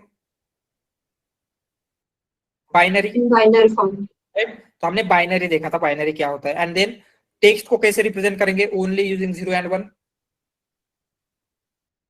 कैसे कर सकते हैं, एस की वैल्यू, जैसे जब आप कंप्यूटर पे आपके ए प्रेस करते हैं तो एक्चुअली आपके कंप्यूटर की मेमोरी में ए स्टोर हो रहा है क्या, नो 65। यस। सो उसकी जगह पे क्या होगा 65, मतलब बाइनरी रिप्रेजेंटेशन ऑफ 65 स्टोर होगा। तो इस तरीके से हम क्या करेंगे, टेक्स्ट को स्टोर तो कर सकते हैं बट उसका मीनिंग कैप्चर होगा क्या। जैसे सेल को हमने इस एस्की से लिखा 67, 69, 76, 76, बट इससे मीनिंग कैप्चर हो पा रहा है क्या इसका, नो, राइट। तो एनएलपी में जो भी टेक्निक्स इवॉल्व हुई है, जो भी मेथड बिल्ड हुई है, उन सबके पीछे यही है कि टेक्स्ट को नंबर में हमें कन्वर्ट करना है, बट जस्ट नंबर में कन्वर्ट नहीं करना है, नंबर में हम कुछ इस तरीके से कन्वर्ट करें जिससे क्या हो, उसका मीनिंग कैप्चर हो सके। समझ में आ रहा है, yes, yes. All right. And यही हमने देखा था कि कैसे प्रोसेस होगी, एंड प्रोसेसिंग की ऑलवेज फर्स्ट स्टेप क्या होती है, टोकनाइजेशन। तो जैसे एग्जांपल के लिए हमने ये सेंटेंस लिया था, तो एज अ ह्यूमन जब आप इसको रीड करते हैं तो आप कैसे रीड करोगे, एक ही बार में होल सेंटेंस आप प्रोसेस करते हैं क्या, नो, राइट। पहले आप आई रीड करोगे, then ran, to, store, because, right. ऐसे वर्ड बाय वर्ड आप रीड करते हो, राइट। या फिर मैं बोल रहा हूं तो मैं भी वन सेंटेंस में नहीं बोलूंगा, वर्ड बाय वर्ड बोलता हूं, करेक्ट। तो एज अ ह्यूमन हम क्या कर रहे हैं, जो भी आपका लॉन्गर सेंटेंस है या फिर जो भी आपको टेक्स्ट दिया गया है उसको हम स्मॉलर पार्ट में स्प्लिट कर रहे हैं, एंड देन उस स्मॉलर पार्ट का मीनिंग हमें पता होना चाहिए। जैसे अगर आपको आई का मीनिंग पता है, रैन का पता है, टू का पता है, यहाँ पे सारे वर्ड का मीनिंग पता है, तो ही आप क्या कर सकते हैं, इस सेंटेंस का मीनिंग अंडरस्टैंड कर सकते हैं, राइट। तो इसीलिए as a human language process करने के लिए आपको क्या इंपॉर्टेंट है, उसको स्मॉलर पार्ट में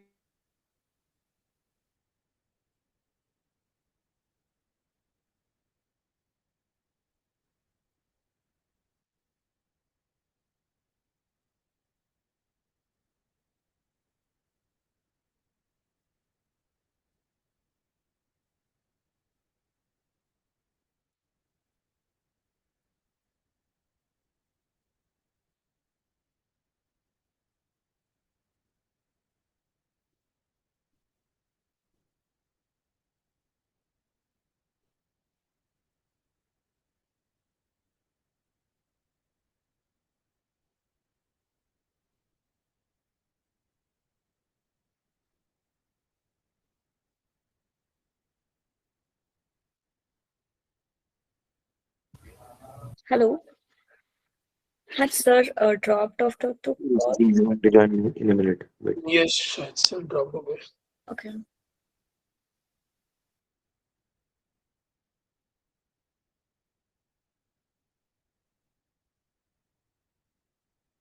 Hello, am I audible now? Yes, yes. Yes, sir. Yes, sir. तो कहाँ तक मेरा वॉइस था? सर पर ले रहे थे। हाँ, ठीक है। तो एज अ ह्यूमन हम क्या कर रहे हैं? सेंटेंस को स्प्लिट कर रहे हैं एंड अंडरस्टैंड कर रहे हैं, राइट? तो सेम वे में जब आपको कंप्यूटर से प्रोसेस करना है तो भी क्या करना पड़ेगा? जो भी आपके पास टेक्स्ट डेटा आ रहा है उसको स्मॉलर यूनिट में स्प्लिट करना है। एंड ये जो मेथड है स्मॉलर यूनिट में स्प्लिट करने की, उसे हम बोलते हैं टोकनाइजेशन। ठीक है, ये क्लियर है? एंड ये जो स्मॉलर यूनिट है जिसमें हम उसको स्प्लिट कर रहे हैं, तो एज अ ह्यूमन हम कौन से स्मॉलर यूनिट में स्प्लिट कर रहे थे? वर्ड। तो उसी तरीके से मशीन जिस भी स्मॉलर यूनिट में स्प्लिट कर रहा है तो उनको हम बोलते हैं टोकन। तो टोकनाइजेशन क्या है एंड टोकन क्या है, ये क्लियर है क्या? यस। ऑलराइट, देन हमने देखा था कुछ बेसिक टर्म जैसे कॉर्पस। कॉर्पस मींस आपके पास एक एनएलपी का मॉडल ट्रेन करने के लिए जितना भी डेटा दिया गया है, so all the available text data को हम क्या बोलेंगे? कॉर्पस। देन उस कॉर्पस में जैसे कंसिडर आपको एक विकिपीडिया आर्टिकल दिया गया, जैसे 10 विकिपीडिया आर्टिकल्स दिए गए, आपको क्या करना है? उन 10 विकिपीडिया आर्टिकल्स के ऊपर मॉडल ट्रेन करना है। तो ऑल द 10 विकिपीडिया आर्टिकल्स क्या हो जाएंगे आपके लिए? Corpus, right? देन उस कॉर्पस में जितने भी यूनिक वर्ड्स हैं, राइट, हो सकता है उसमें आई मल्टीपल टाइम आया हो, तो हम सिर्फ आई को एक यूनिक वर्ड कंसिडर करेंगे। ऐसे जितने भी यूनिक टोकन होते हैं तो उसके कलेक्शन को हम क्या बोलेंगे? वोकैबुलरी। तो वोकैबुलरी मींस क्या है? ऑल यूनिक टोकन इन अ कॉर्पस। ठीक है, तो अगर आपका मॉडल सिर्फ उन 10 विकिपीडिया आर्टिकल के ऊपर ही ट्रेन हुआ है एंड उसको कोई और वर्ड आपने दिया जो उन 10 विकिपीडिया आर्टिकल में प्रेजेंट नहीं है, तो उसका आंसर दे पाएगा या फिर उस वर्ड को अंडरस्टैंड कर पाएगा? No, right? Even as a human हमारी भी एक वोकैबुलरी होती है। तो कंसिडर मैंने आपको ऐसा कुछ वर्ड बोल दिया जिसका मीनिंग आपको पता नहीं, तो आप उसको अंडरस्टैंड कर सकते हैं? No. तो सेम वे में क्या होता है, समटाइम कुछ ऐसे वर्ड होंगे या फिर ऐसे कुछ टोकन होंगे जो आपके मॉडल के कॉर्पस, मॉडल जिस पे ट्रेन हुआ है उस कॉर्पस में प्रेजेंट नहीं होंगे, मतलब आपकी वोकैबुलरी में नहीं होंगे। तो उन वर्ड को हम बोलते हैं आउट ऑफ वोकैबुलरी, जो वोकैबुलरी में प्रेजेंट नहीं है। सिंपल। तो ये टर्म्स क्लियर है क्या सारे? कॉर्पस क्या है, वोकैबुलरी क्या है, आउट ऑफ वोकैबुलरी क्या है? यस। ऑलराइट। सो देन अगर आपको स्प्लिट करना है तो स्ट्रिंग की ऊपर पाइथन में सिंपली कैसे स्ट्रिंग को स्प्लिट कर सकते हैं?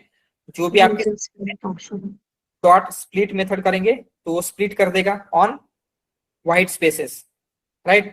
तो ये जो वाइट स्पेसेस के ऊपर स्प्लिट कर रहा है, तो it is one of the method, but generally हम ये मेथड यूज नहीं करते।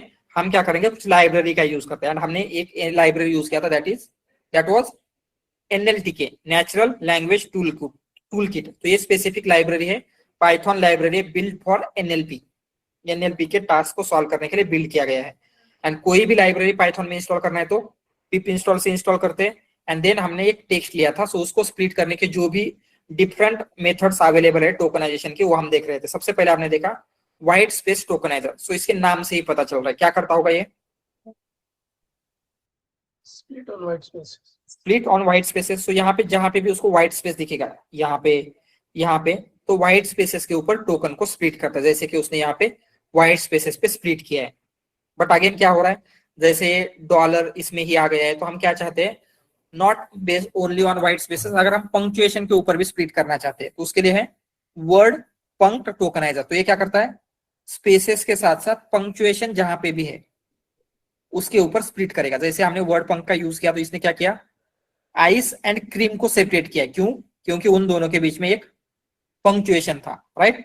अगेन इवन यहाँ पे 2.88, सो 2 को सेपरेट किया है, 88 को सेपरेट किया है, क्योंकि दोनों के बीच में पंक्चुएशन था। तो ये भी उतना इफेक्टिव नहीं है, तो हम क्या कर सकते हैं? वर्ड टोकनाइज यूज कर सकते हैं। तो ये क्या करता है? इसके बैकएंड में कुछ रूल्स लिखे हुए हैं फॉर इंग्लिश लैंग्वेज, कैसे टोकनाइज करना है। तो ये क्या करता है? जनरली सारी मेथड्स के कंपैरेटिवली बेटर आपको स्प्लिट करके देता है, जैसे उसने यहाँ पे स्प्लिट किया है, राइट? आइसक्रीम को सेम में रखा है, बट डॉलर को 2.88 से अलग किया है। तो इस तरीके से क्या कर सकते हैं आप, वर्ड टोकनाइजेशन यूज कर सकते हैं। तो ये क्लियर है जो भी टोकनाइजेशन की बेसिक मेथड्स है। यस अक्षय।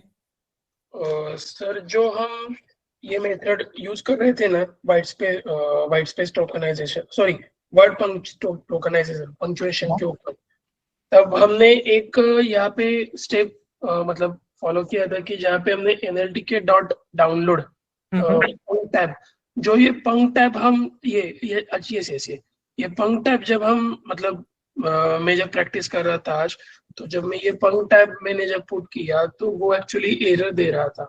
क्या एरर दे रहा था? वो एक्चुअली मतलब गलत वर्ड का ये बता रहा था, स्पेलिंग गलत है या फिर कुछ और। जब मैंने वो जो एरर है और वो जो हमारा कोड है वो ChatGPT पे चेक किया तो उसने बोला कि इसके ऊपर का जो टैब है ना वो निकला, सिर्फ PUNKT डालो तो वो एरर सॉल्व हो गया।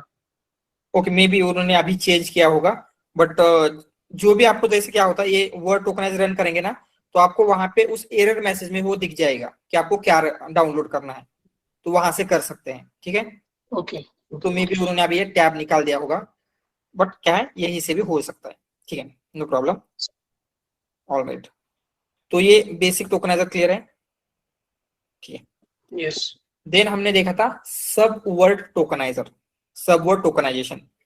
तो ये जो भी मेथड्स है उन मेथड में क्या है, एक प्रॉब्लम बहुत ही कॉमनली आ सकता है, that was out of vocabulary. Out of vocabulary means क्या है, हमने क्या देखा था? New words, right. जो ऐसे वर्ड आपके मॉडल ने पहले कभी भी नहीं देखे हैं, उनको आपके मॉडल अगर नया देखता है, पहली बार देखता है, तो उसको प्रोसेस नहीं कर पाएगा। बट सब वर्ड टोकनाइजेशन इस प्रॉब्लम को सॉल्व करता है, इवन एलिमिनेट कर देता है कंप्लीटली। कैसे कर रहा है, एग्जाम्पल के लिए हमने देखा था, तो हैप्पीनेस, अनहैप्पीनेस, प्लीजेंट। ठीक है, ये तीन वर्ड आपके वोकैबुलरी में प्रेजेंट है, तो हम यहाँ पे लिखते हैं दिस इज योर वोकैबुलरी। तो सब वर्ड मतलब क्या होता है, वर्ड को हम सब वर्ड में स्प्लिट कर रहे हैं। मतलब अगर लार्जर वर्ड है तो उसको स्मॉलर पार्ट में डिवाइड करेंगे, जैसे हैप्पी एंड नेस, दो सब वर्ड यहाँ पे क्रिएट हुए फ्रॉम हैप्पीनेस, राइट। तो सेम वे में अनहैप्पीनेस का क्या हुआ, अनहैप्पीनेस, एंड हमने प्लीजेंट को एज इट इज रखा है। तो ये सब वर्ड कैसे हुए, क्लियर है? ठीक है, देन कंसिडर, अभी आपका मॉडल एक वर्ड देखता है अनप्लीजेंट, तो इस वर्ड को आपके मॉडल ने कहीं देखा है क्या पहले? आपके वोकैबुलरी में जस्ट इतने वर्ड्स है, यस। अनप्लीजेंट को कहीं देखा है इस वर्ड को? नो, प्रेजेंट नहीं आपके वोकैब में।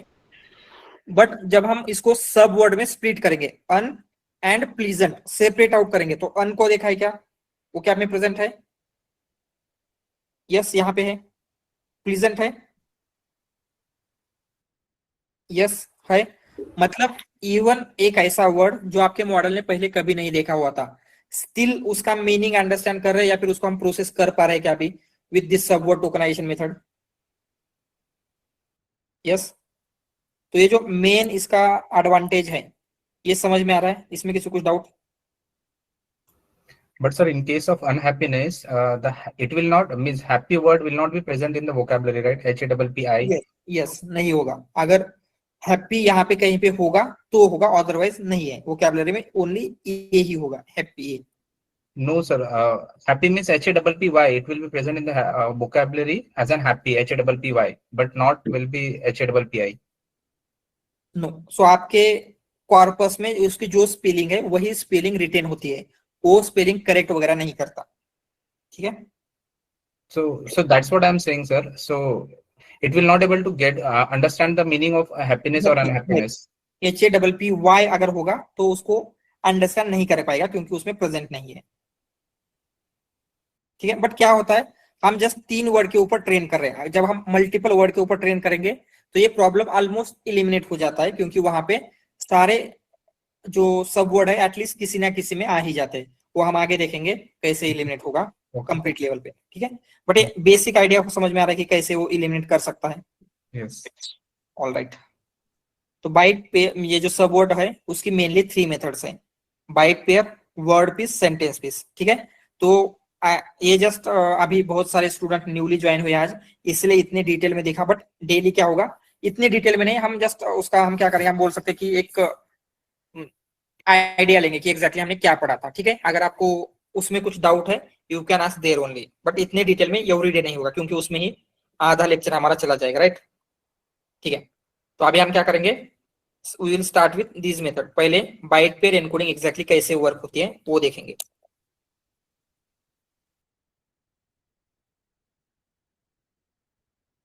तो बाइट पेयर एनकोडिंग जो है, जितने भी आपके रिसेंट मॉडल है, जैसे जीपीटी के मॉडल है, तो जीपीटी के मॉडल्स में बाइट पेयर एनकोडिंग यूज होता है। सो जो भी जीपीटी 1 है, जीपीटी 2 है, इन सब में बाइट पेयर एनकोडिंग यूज हुआ है। ठीक है, मतलब जो रिसेंट मॉडल है, तो जीपीटी के मॉडल क्या यूज करते हैं,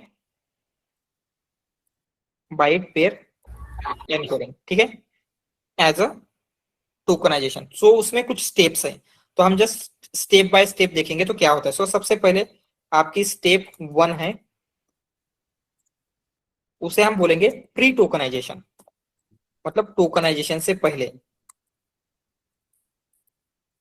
प्री टोकनाइजेशन में हम क्या कर रहे हैं, जो भी आपके पास कॉर्पस है या फिर सेंटेंस दिया गया है उसको हम वर्ड लेवल पे स्प्लिट करते हैं। क्या करेंगे, हमारा मेन मकसद क्या है, ये जो है बाइट पेयर एनकोडिंग सब वर्ड टोकनाइजेशन है, राइट, मतलब सब वर्ड में कन्वर्ट करना है। बट प्री टोकनाइजेशन में हम क्या कर रहे हैं, उसे वर्ड में कन्वर्ट करेंगे। ये समझ में आ रहा है। ठीक है, स्प्लिट टेक्स्ट ऑन वर्ड्स। ठीक है, वर्ड्स में स्प्लिट किया, एंड हम क्या करेंगे, उन वर्ड का कितनी फ्रीक्वेंसी है वो काउंट करेंगे। तो कंसीडर आपका जो यहाँ पे लिखते हैं, आपने प्री टोकनाइज किया। प्री टोकनाइज मतलब जो भी टेक्स्ट दिया गया है उसको वर्ड में कन्वर्ट किया एंड उसकी फ्रीक्वेंसी आपने मैप किया। जैसे बैट, ये वर्ड आपकी वोकैबुलरी में आया है कंसीडर 10 टाइम्स।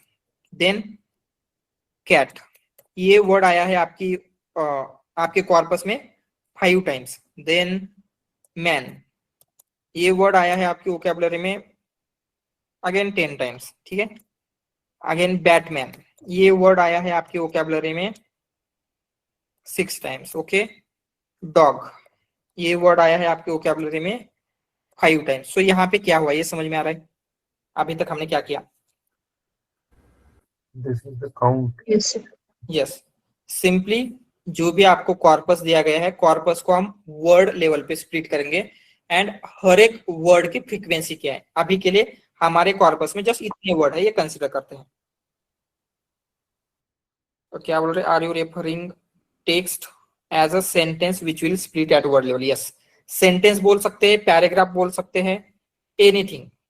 ठीक है, सेंटेंस भी हो सकता है, पैराग्राफ भी हो सकता है, उसको हमने वर्ड लेवल पे स्प्लिट किया है।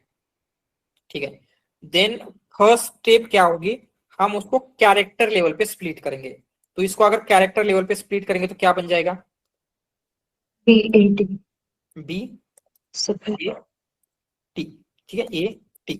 सेम वे में इसको भी करते हैं, तो इसका क्या बन जाएगा, टी ए टी।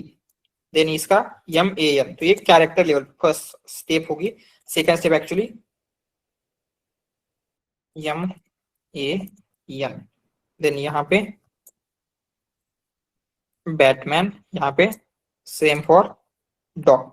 ठीक है, एंड ये जो वोकैबुलरी है, अभी हम क्या करेंगे, एक वोकैब बिल्ड करेंगे। वोकैब, वोकैब मींस क्या होता है, हमने देखा था वोकैबुलरी यूनिक टोकन। सो हम क्या करेंगे, ये इसमें जो भी यूनिक टोकन्स है, मतलब यूनिक कैरेक्टर्स है, वो सारे यूनिक इसमें वोकैबुलरी में कंसीडर होगा। तो क्या क्या होगा, B A T, then C, A T already present है, यस। देन यम ए है, एन।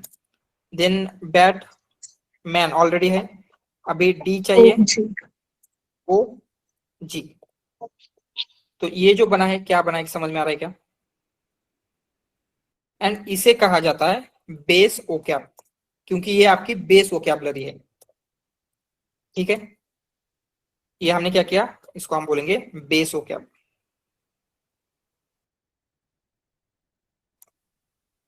यहां तक क्लियर है क्या क्या हुआ, बेस वोकैब कैसे क्रिएट किया हमने।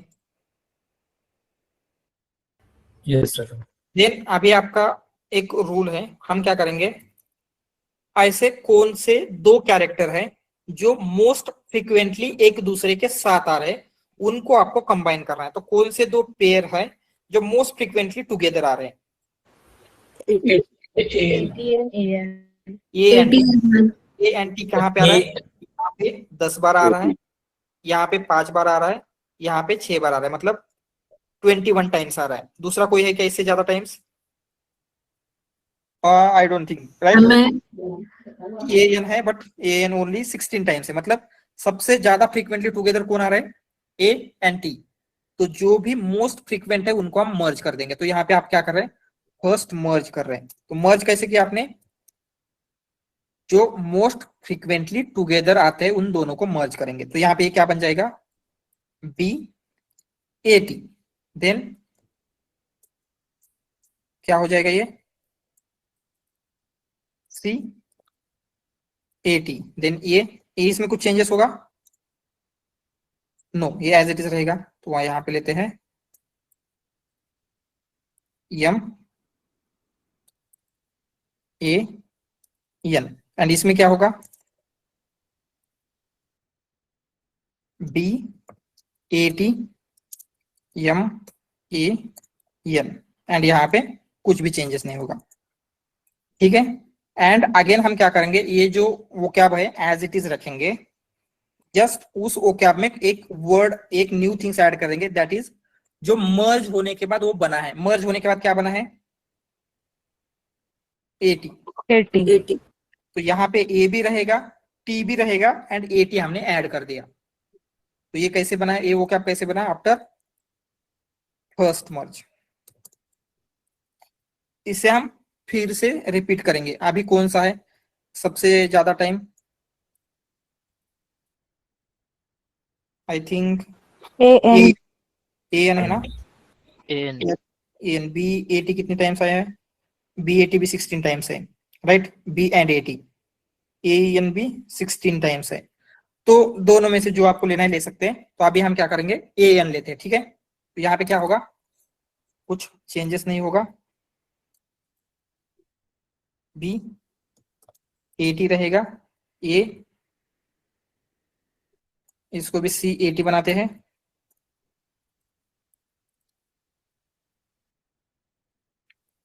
देन अब ये क्या बन जाएगा? M comma A N. Then यहाँ पे B A T comma N comma A N, ठीक है। एंड ये डॉग एज इट इज रहेगा। एंड अगेन क्या होगा? जो मर्ज किया है वोकैबुलरी में ऐड होगा। तो अभी सेकंड मर्ज में क्या ऐड होगा? ए एन। तो ए टी के बाद यहाँ पे ए एन होगा, एंड ये हो गया आपका सेकंड मर्ज। तो थर्ड मर्ज के लिए सेम प्रोसीजर रिपीट होगी। तो ये प्रोसीजर मल्टीपल टाइम रिपीट होती है। तो ये आइडिया आ रही है एग्जैक्टली क्या हो रहा है,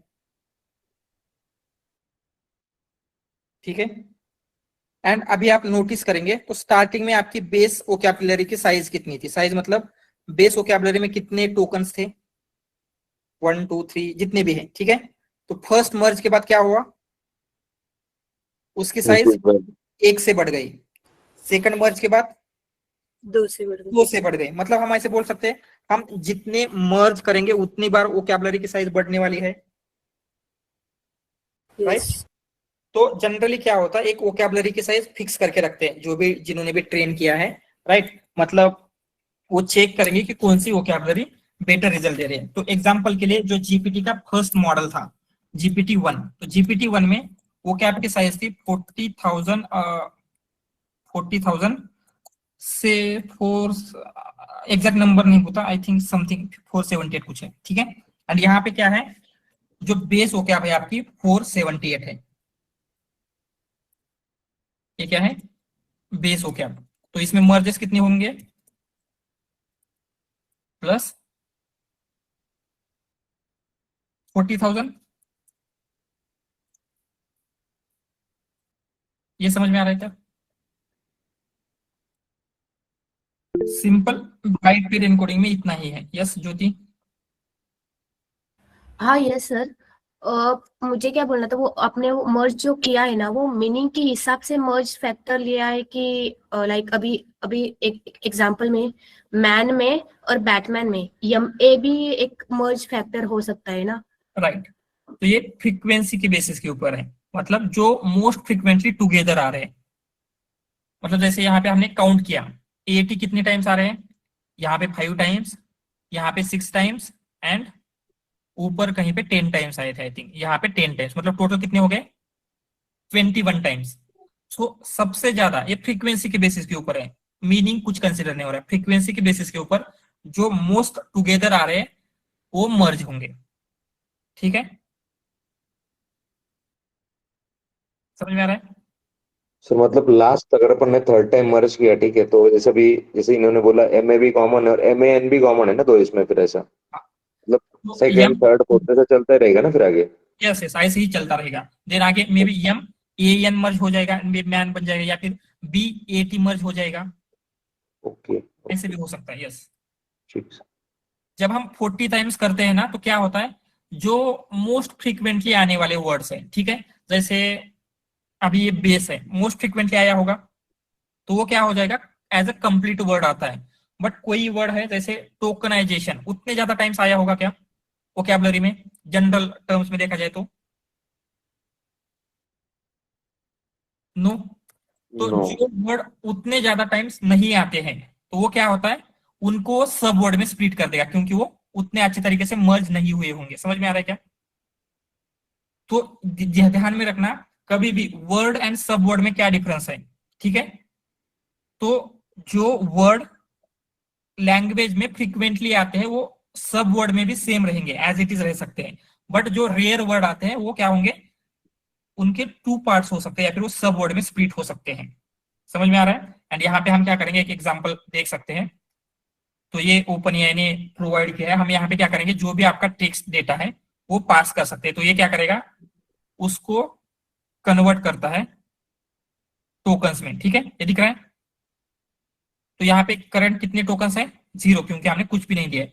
तो एक नॉर्मल वर्ड लेते हैं, जैसे you can use the tool below. तो ये सारे के सारे क्या है, नॉर्मल है। तो इसने क्या किया, यहाँ पे आप देखेंगे यू का एक टोकन है, कैन का दूसरा टोकन, यूज का एक टोकन, द का एक, टूल का एक, बिलो का एक। तो ये सारे क्या है, नॉर्मल वर्ड्स है, उतने ज्यादा रेयर नहीं है। तो इनका क्या है, वर्ड लेवल पे ही टोकन बना है। बट एक कोई ऐसा वर्ड लीजिए जो उतना कॉमनली यूज नहीं होता है इंग्लिश लैंग्वेज में, क्या है, एनीथिंग। जैसे नेम लेते हैं अपन, मेरा नाम लेता हूं, ठीक है, तो ये उतना ज्यादा इंग्लिश में यूज नहीं होता होगा। तो यहाँ पे देखेंगे तो ये क्या कर रहा है, उसको कितने टोकन में कन्वर्ट किया, 3। DATT एक टोकन है, ATR एक टोकन है, एंड AY एक टोकन है। मतलब क्या होता है, जस्ट इतना कंसिडर कीजिए, जो फ्रीक्वेंट वर्ड है वो वर्ड एज इट इज रहेंगे, बट जो रैंडम मतलब जो रेयर वर्ड होते हैं उनको ये इस तरीके से स्प्लिट करता है। वाई ये स्प्लिट क्यों कर रहा है, क्योंकि इसके वोकैबुलरी में नहीं होगा। तो हो सकता है DATT उसके वोकैबुलरी में आया होगा, ATR उसके वोकैबुलरी में हो, AY मल्टीपल टाइम्स आया हो। समझ में आ रहा है अभी? तो इवन उसने दत्तात्रेय पहले कभी नहीं देखा था, बट उसको इन 3 सब वर्ड में स्प्लिट करके वो इसे अंडरस्टैंड कर सकता है। समझ में आ रहा है? यस, बेसिक आइडिया आ रही है ये टोकनाइजेशन एग्जैक्टली कैसे वर्क होता है। और सर तो इस केस में मीनिंग चेंज हो सकता है क्या किसी वर्ड का? हो सकता है, हो सकता है, हो सकता है, पॉसिबल है। जैसे अभी आगे अगर आपने सुना होगा, एक स्ट्रॉबेरी का प्रॉब्लम बहुत ज्यादा चल रहा था, मतलब अभी नहीं बट फ्यू मंथ्स बैक। तो क्या होता था, अगर आप एआई को पूछते हैं कि how many R in a strawberry, तो कितने आर है स्ट्रॉबेरी में? 3 आर है। क्या होता है, ये उसको सब वर्ड में स्प्लिट करता था। ये क्या करता था, स्ट्रॉ एंड बेरी, उनके अलग अलग ये होते थे सब वर्ड। एंड जब हम पूछते हैं how many R in a strawberry, तो ओनली बेरी के आर कंसिडर करता था एंड आंसर 2 देता था। तो ऐसा प्रॉब्लम हो सकता है कि उसका मीनिंग लॉस्ट हो जाए। बट ये जो अच्छी तरीके से बिल्ड हुआ है तो बट क्या होता है, most of the meaning preserve होता है। बट समटाइम्स इस टाइप के प्रॉब्लम आ सकते हैं। बट अभी जो रिसेंट मॉडल रिलीज हुए हैं वो सारे इस टाइप के प्रॉब्लम को सॉल्व होके रिजॉल्व होके आए हैं। तो मोस्ट ऑफ द कितना भी रियल वर्ड वगैरह, इवन आप आपकी मराठी लैंग्वेज में बोलेंगे, हिंदी लैंग्वेज में बोलेंगे, तो भी आपको लैंग्वेज में उतना बेटर नहीं बट समहाउ आंसर दे पाता, राइट, क्योंकि वो उन टोकन को पहचानता है, उस डेटा के ऊपर ट्रेन हुआ है। तो क्लियर है? सिंपली इसके स्टेप्स लिखते हैं। स्टेप्स क्या है बीपी में? Steps in BPE, byte pair encoding, ठीक है। तो सबसे फर्स्ट स्टेप हमने क्या किया? Step 1 pre tokenization. Pre tokenization में क्या हुआ है? Based on the wording, it's tokenized. Then step 2 में बेस ओकैप क्रिएट किया था हमने। Create base vocab. Base vocab कैसे क्रिएट हुआ है? With all unique characters. Yes, सारे यूनिक कैरेक्टर्स निकाले थे आपके वोकैबुलरी में, जितने भी यूनिक कैरेक्टर्स हैं सबके सब यूज करके बेस ओकैप बिल्ड हुआ। Then step 3 most frequent. Yes, merge करना है। एंड मर्ज कैसे कर रहे हैं? Most frequently occurring pair of characters बोल सकते हैं। पेयर ऑफ कैरेक्टर्स, जो most frequently occurring pair of characters है, उनको हम क्या करेंगे? मर्ज करेंगे। एंड कहां पे ऐड करना है? Add them to vocab. जो हमारे vocab थी उसमें ऐड करेंगे। एंड स्टेप को आपको रिपीट करना है। स्टेप 4 क्या रहेगा? जो आपकी स्टेप 3 है, रिपीट स्टेप 3 कब तक रिपीट करना है? Until desired vocab size is reached, ऐसे बोल सकते हैं। अगर हमने ओकैप साइज 40,000 रखा है तो उसको उतनी टाइम मर्ज करना होगा जब तक ये 40,000 नहीं बन जाता। तो ये समझ में आ रहा है क्या? इस तरीके से क्या होता है? बाइट पेयर एनकोडिंग का जो टोकनाइजर है वो ट्रेन हुआ है, ठीक है। इसमें किसी को डाउट? All clear? सर वो मतलब साइज हम डिसाइड करते हैं और बाय डिफॉल्ट वैल्यू होती रहती है? नो, ये जब आप ट्रेन कर रहे होते हैं तो आप ट्रेन में से आपको डिसाइड करना होता है। बट जनरली आप कभी भी अभी के आज के सिनेरियो में आपको कोई नहीं बोलेगा कि आपको एक बाइट पेयर एनकोडिंग का टोकनाइजर ट्रेन करना है। ये ऑलरेडी आप अगर आप ओपन एआई का मॉडल यूज कर रहे हैं तो ओपन एआई के मॉडल कौन से? जीपीटी वगैरह। तो उन्होंने क्या किया है? ये ट्रेन करके रखा हुआ है। वो क्या करेंगे? एक्सपेरिमेंटेशन करके देखते हैं कि 40,000 रखेंगे तो उनको एक्यूरेसी कैसे मिल रही है, मतलब लैंग्वेज की अंडरस्टैंडिंग कैसे हो रही है। देन 10,000 करके देखेंगे अंडरस्टैंडिंग कैसे हो रही है। उसके अकॉर्डिंगली उन्होंने फाइन ट्यून किया हुआ होता है, ठीक है। तो उन्होंने फाइंड आउट किया कि इस अगर ये साइज रखते तो क्या है, उनको बेस्ट रिजल्ट मिल रहे थे। तो ये एक्सपेरिमेंटेशन के ऊपर होता है, बट आपको ये करने की जरूरत नहीं है। आप सिंपली क्या करेंगे? जो ऑलरेडी किसी ने ये बिल्ड करके रखा हुआ है टोकनाइजर, सिंपली हमें उसका यूज करना है। बट जब हम यूज करेंगे एंड वो आपको टोकनाइज करके दे रहा है तो उसके पीछे क्या हो रहा है ये हमें थोड़ा सा समझना चाहिए, इसलिए हमने ये देखा, ठीक है। ऑल राइट, क्लियर है ये सबको? ठीक है। अगेन जो दूसरी 2 मेथड्स है, word piece and sentence piece, इन दोनों में जस्ट थोड़ा सा डिफरेंस है, बट ये हम क्या करेंगे? टुमारो देखेंगे। एंड टुमारो क्या होगा? जो प्री प्रोसेसिंग की मेथड है, टोकनाइजेशन तो हो गया, देन कुछ मेथड होती है जैसे लेमेटाइजेशन, स्टेमिंग। इस मेथड से क्या करते हैं? हम एक नॉर्मलाइज करते हैं। तो वो नॉर्मलाइजेशन वगैरह क्या है वो सब कुछ हम टुमारो देखेंगे। तो इतना जो भी कुछ है वो क्लियर है सब कुछ। अभी फ्रॉम टुमारो ऑनवर्ड्स इतना डिटेल में हम रिवाइज नहीं करेंगे, जस्ट जो हमने कल पढ़ा था, मतलब आज जो पढ़ा है उसका एक बेसिक ओवरव्यू लेंगे and then we will start our main part. Yes Ujjwala? So how do we check like each word how many times occurs? For example, we have any website data or PDF data and we want to check like is it occur for 10 times. Then let's say bat is occur 12 times. Then how do we check? Python का simple programme लिख सकते हैं using dictionary. मतलब जैसे क्या करेंगे?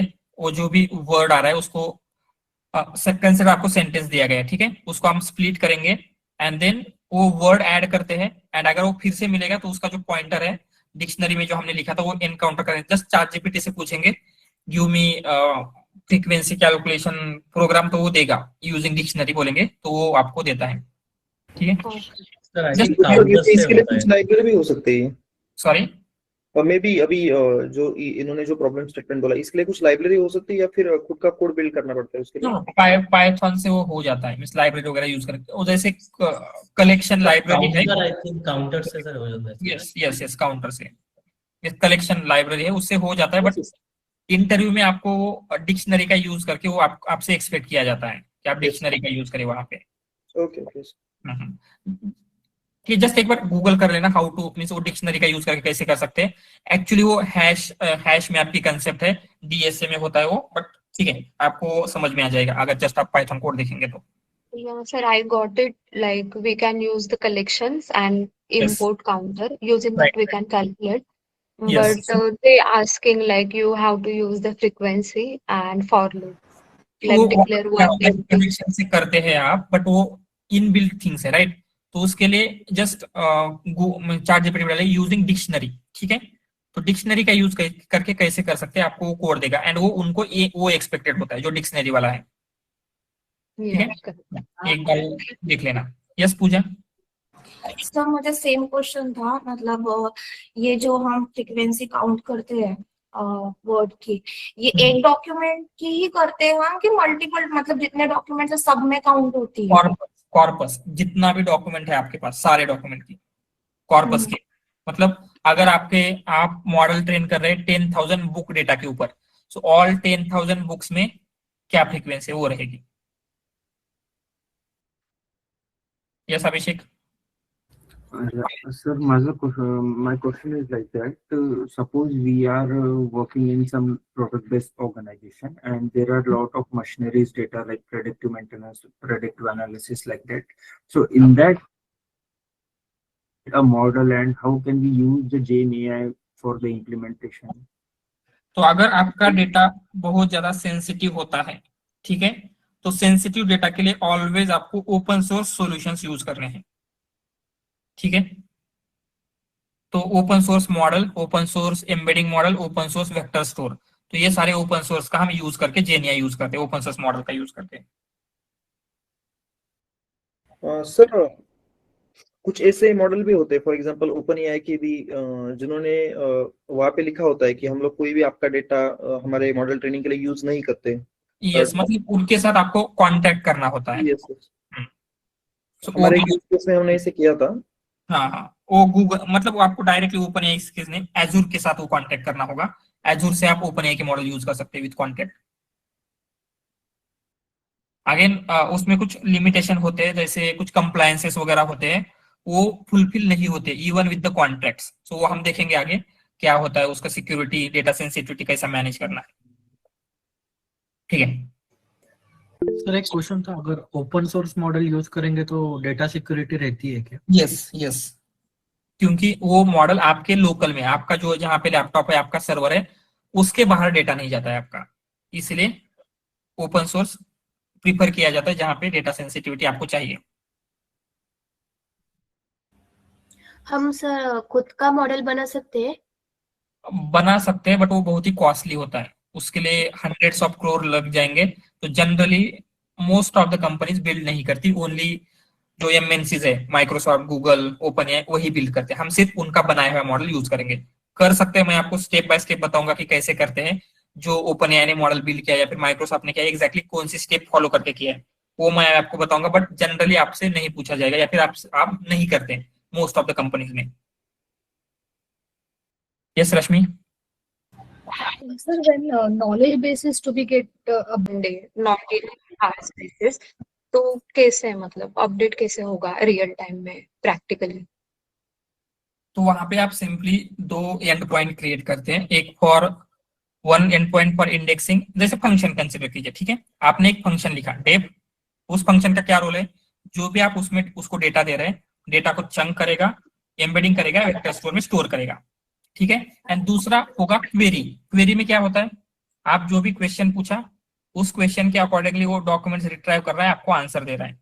तो आपको जैसे जब क्वेश्चन पूछना है तो वो क्वेरी वाला जो फंक्शन है वो कॉल करना है, जहां जब आपको डेटा ऐड करना है वो दूसरा फंक्शन आपको कॉल करना है। सिंपली इतना होता है। Okay, okay, sir, got it. Sir, In this case, we can also use the scheduler as well, ना, with the same frequency. अगर 2 दिन अपडेट होता है तो शेड्यूलर कर सकते हैं। उसमें अगेन होगा कैसे, वही स्टेप जो आपका फंक्शन वगैरह है वही शेड्यूलर में आपको रन करना पड़ेगा, राइट। मतलब इंडेक्सिंग वाली स्टेप, मतलब वहां पे भी चंकिंग वगैरह होनी चाहिए, राइट। तो एक्चुअली वो ऐसे ही नहीं है कि वो सेम टाइम पे डेटा आ रहा है, मतलब वो कभी आ सकता है कभी नहीं आएगा, तो जैसे ही डेटा आएगा आपको वो अपडेट करना होगा। Sir, but like Dhananjay is also saying correct. For example, let's say Power BI. So there we have like scheduler, and we can scheduler, and उसके बाद हमें पता चलता है कि एक्चुअली रिफ्रेश हुआ है, बट इन ट्रैक समझ में ही नहीं आ रहा कि कहाँ से अपडेट हो रहा है और वो रिफ्रेश कब होगा। यस देखेंगे हम वो, ठीक है। जस्ट वो फंक्शन रन करना होता है, क्योंकि वहां पे क्या हो रहा है, सारी चीजें बैकएंड में हैंडल हो रही है, बट अभी आपको हैंडल करना है, इसीलिए थोड़ा सा ये डिफिकल्ट ज्यादा होगा। No problem.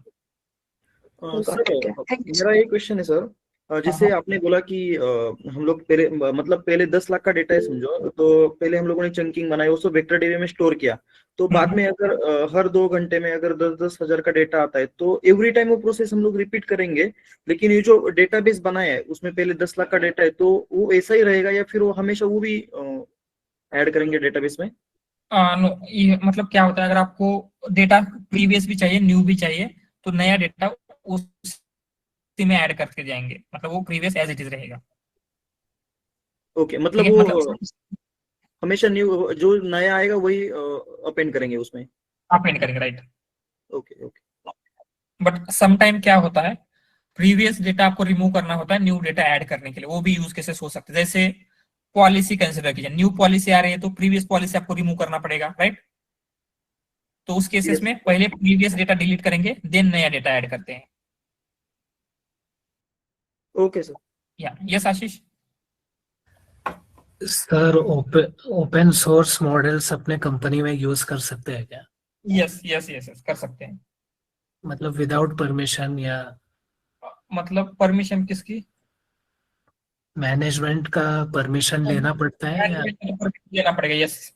हर किसी के लिए, इवन ओपन सोर्स वगैरह भी, मतलब आपको कमर्शियल भी करना है तो मैनेजमेंट के साथ डिस्कस करना पड़ेगा कि क्या ये यूज करना फिजिबल रहेगा, राइट। कॉस्टिंग वगैरह के लिए आपको उनके साथ डिस्कस करना पड़ेगा। After that we can take decision, but हम उनको शो कर सकते हैं, these are the pros and cons for open source, these are pros and cons for commercial, but use कर सकते हैं, होता है यूज। ठीक है सर।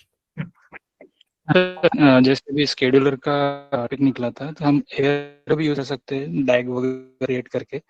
जैसे मेरे प्रोजेक्ट में अभी जेंटली मॉडिफाइड डॉक्यूमेंट्स रहे हैं, उसका एक काउंट निकला है, और उसी का एक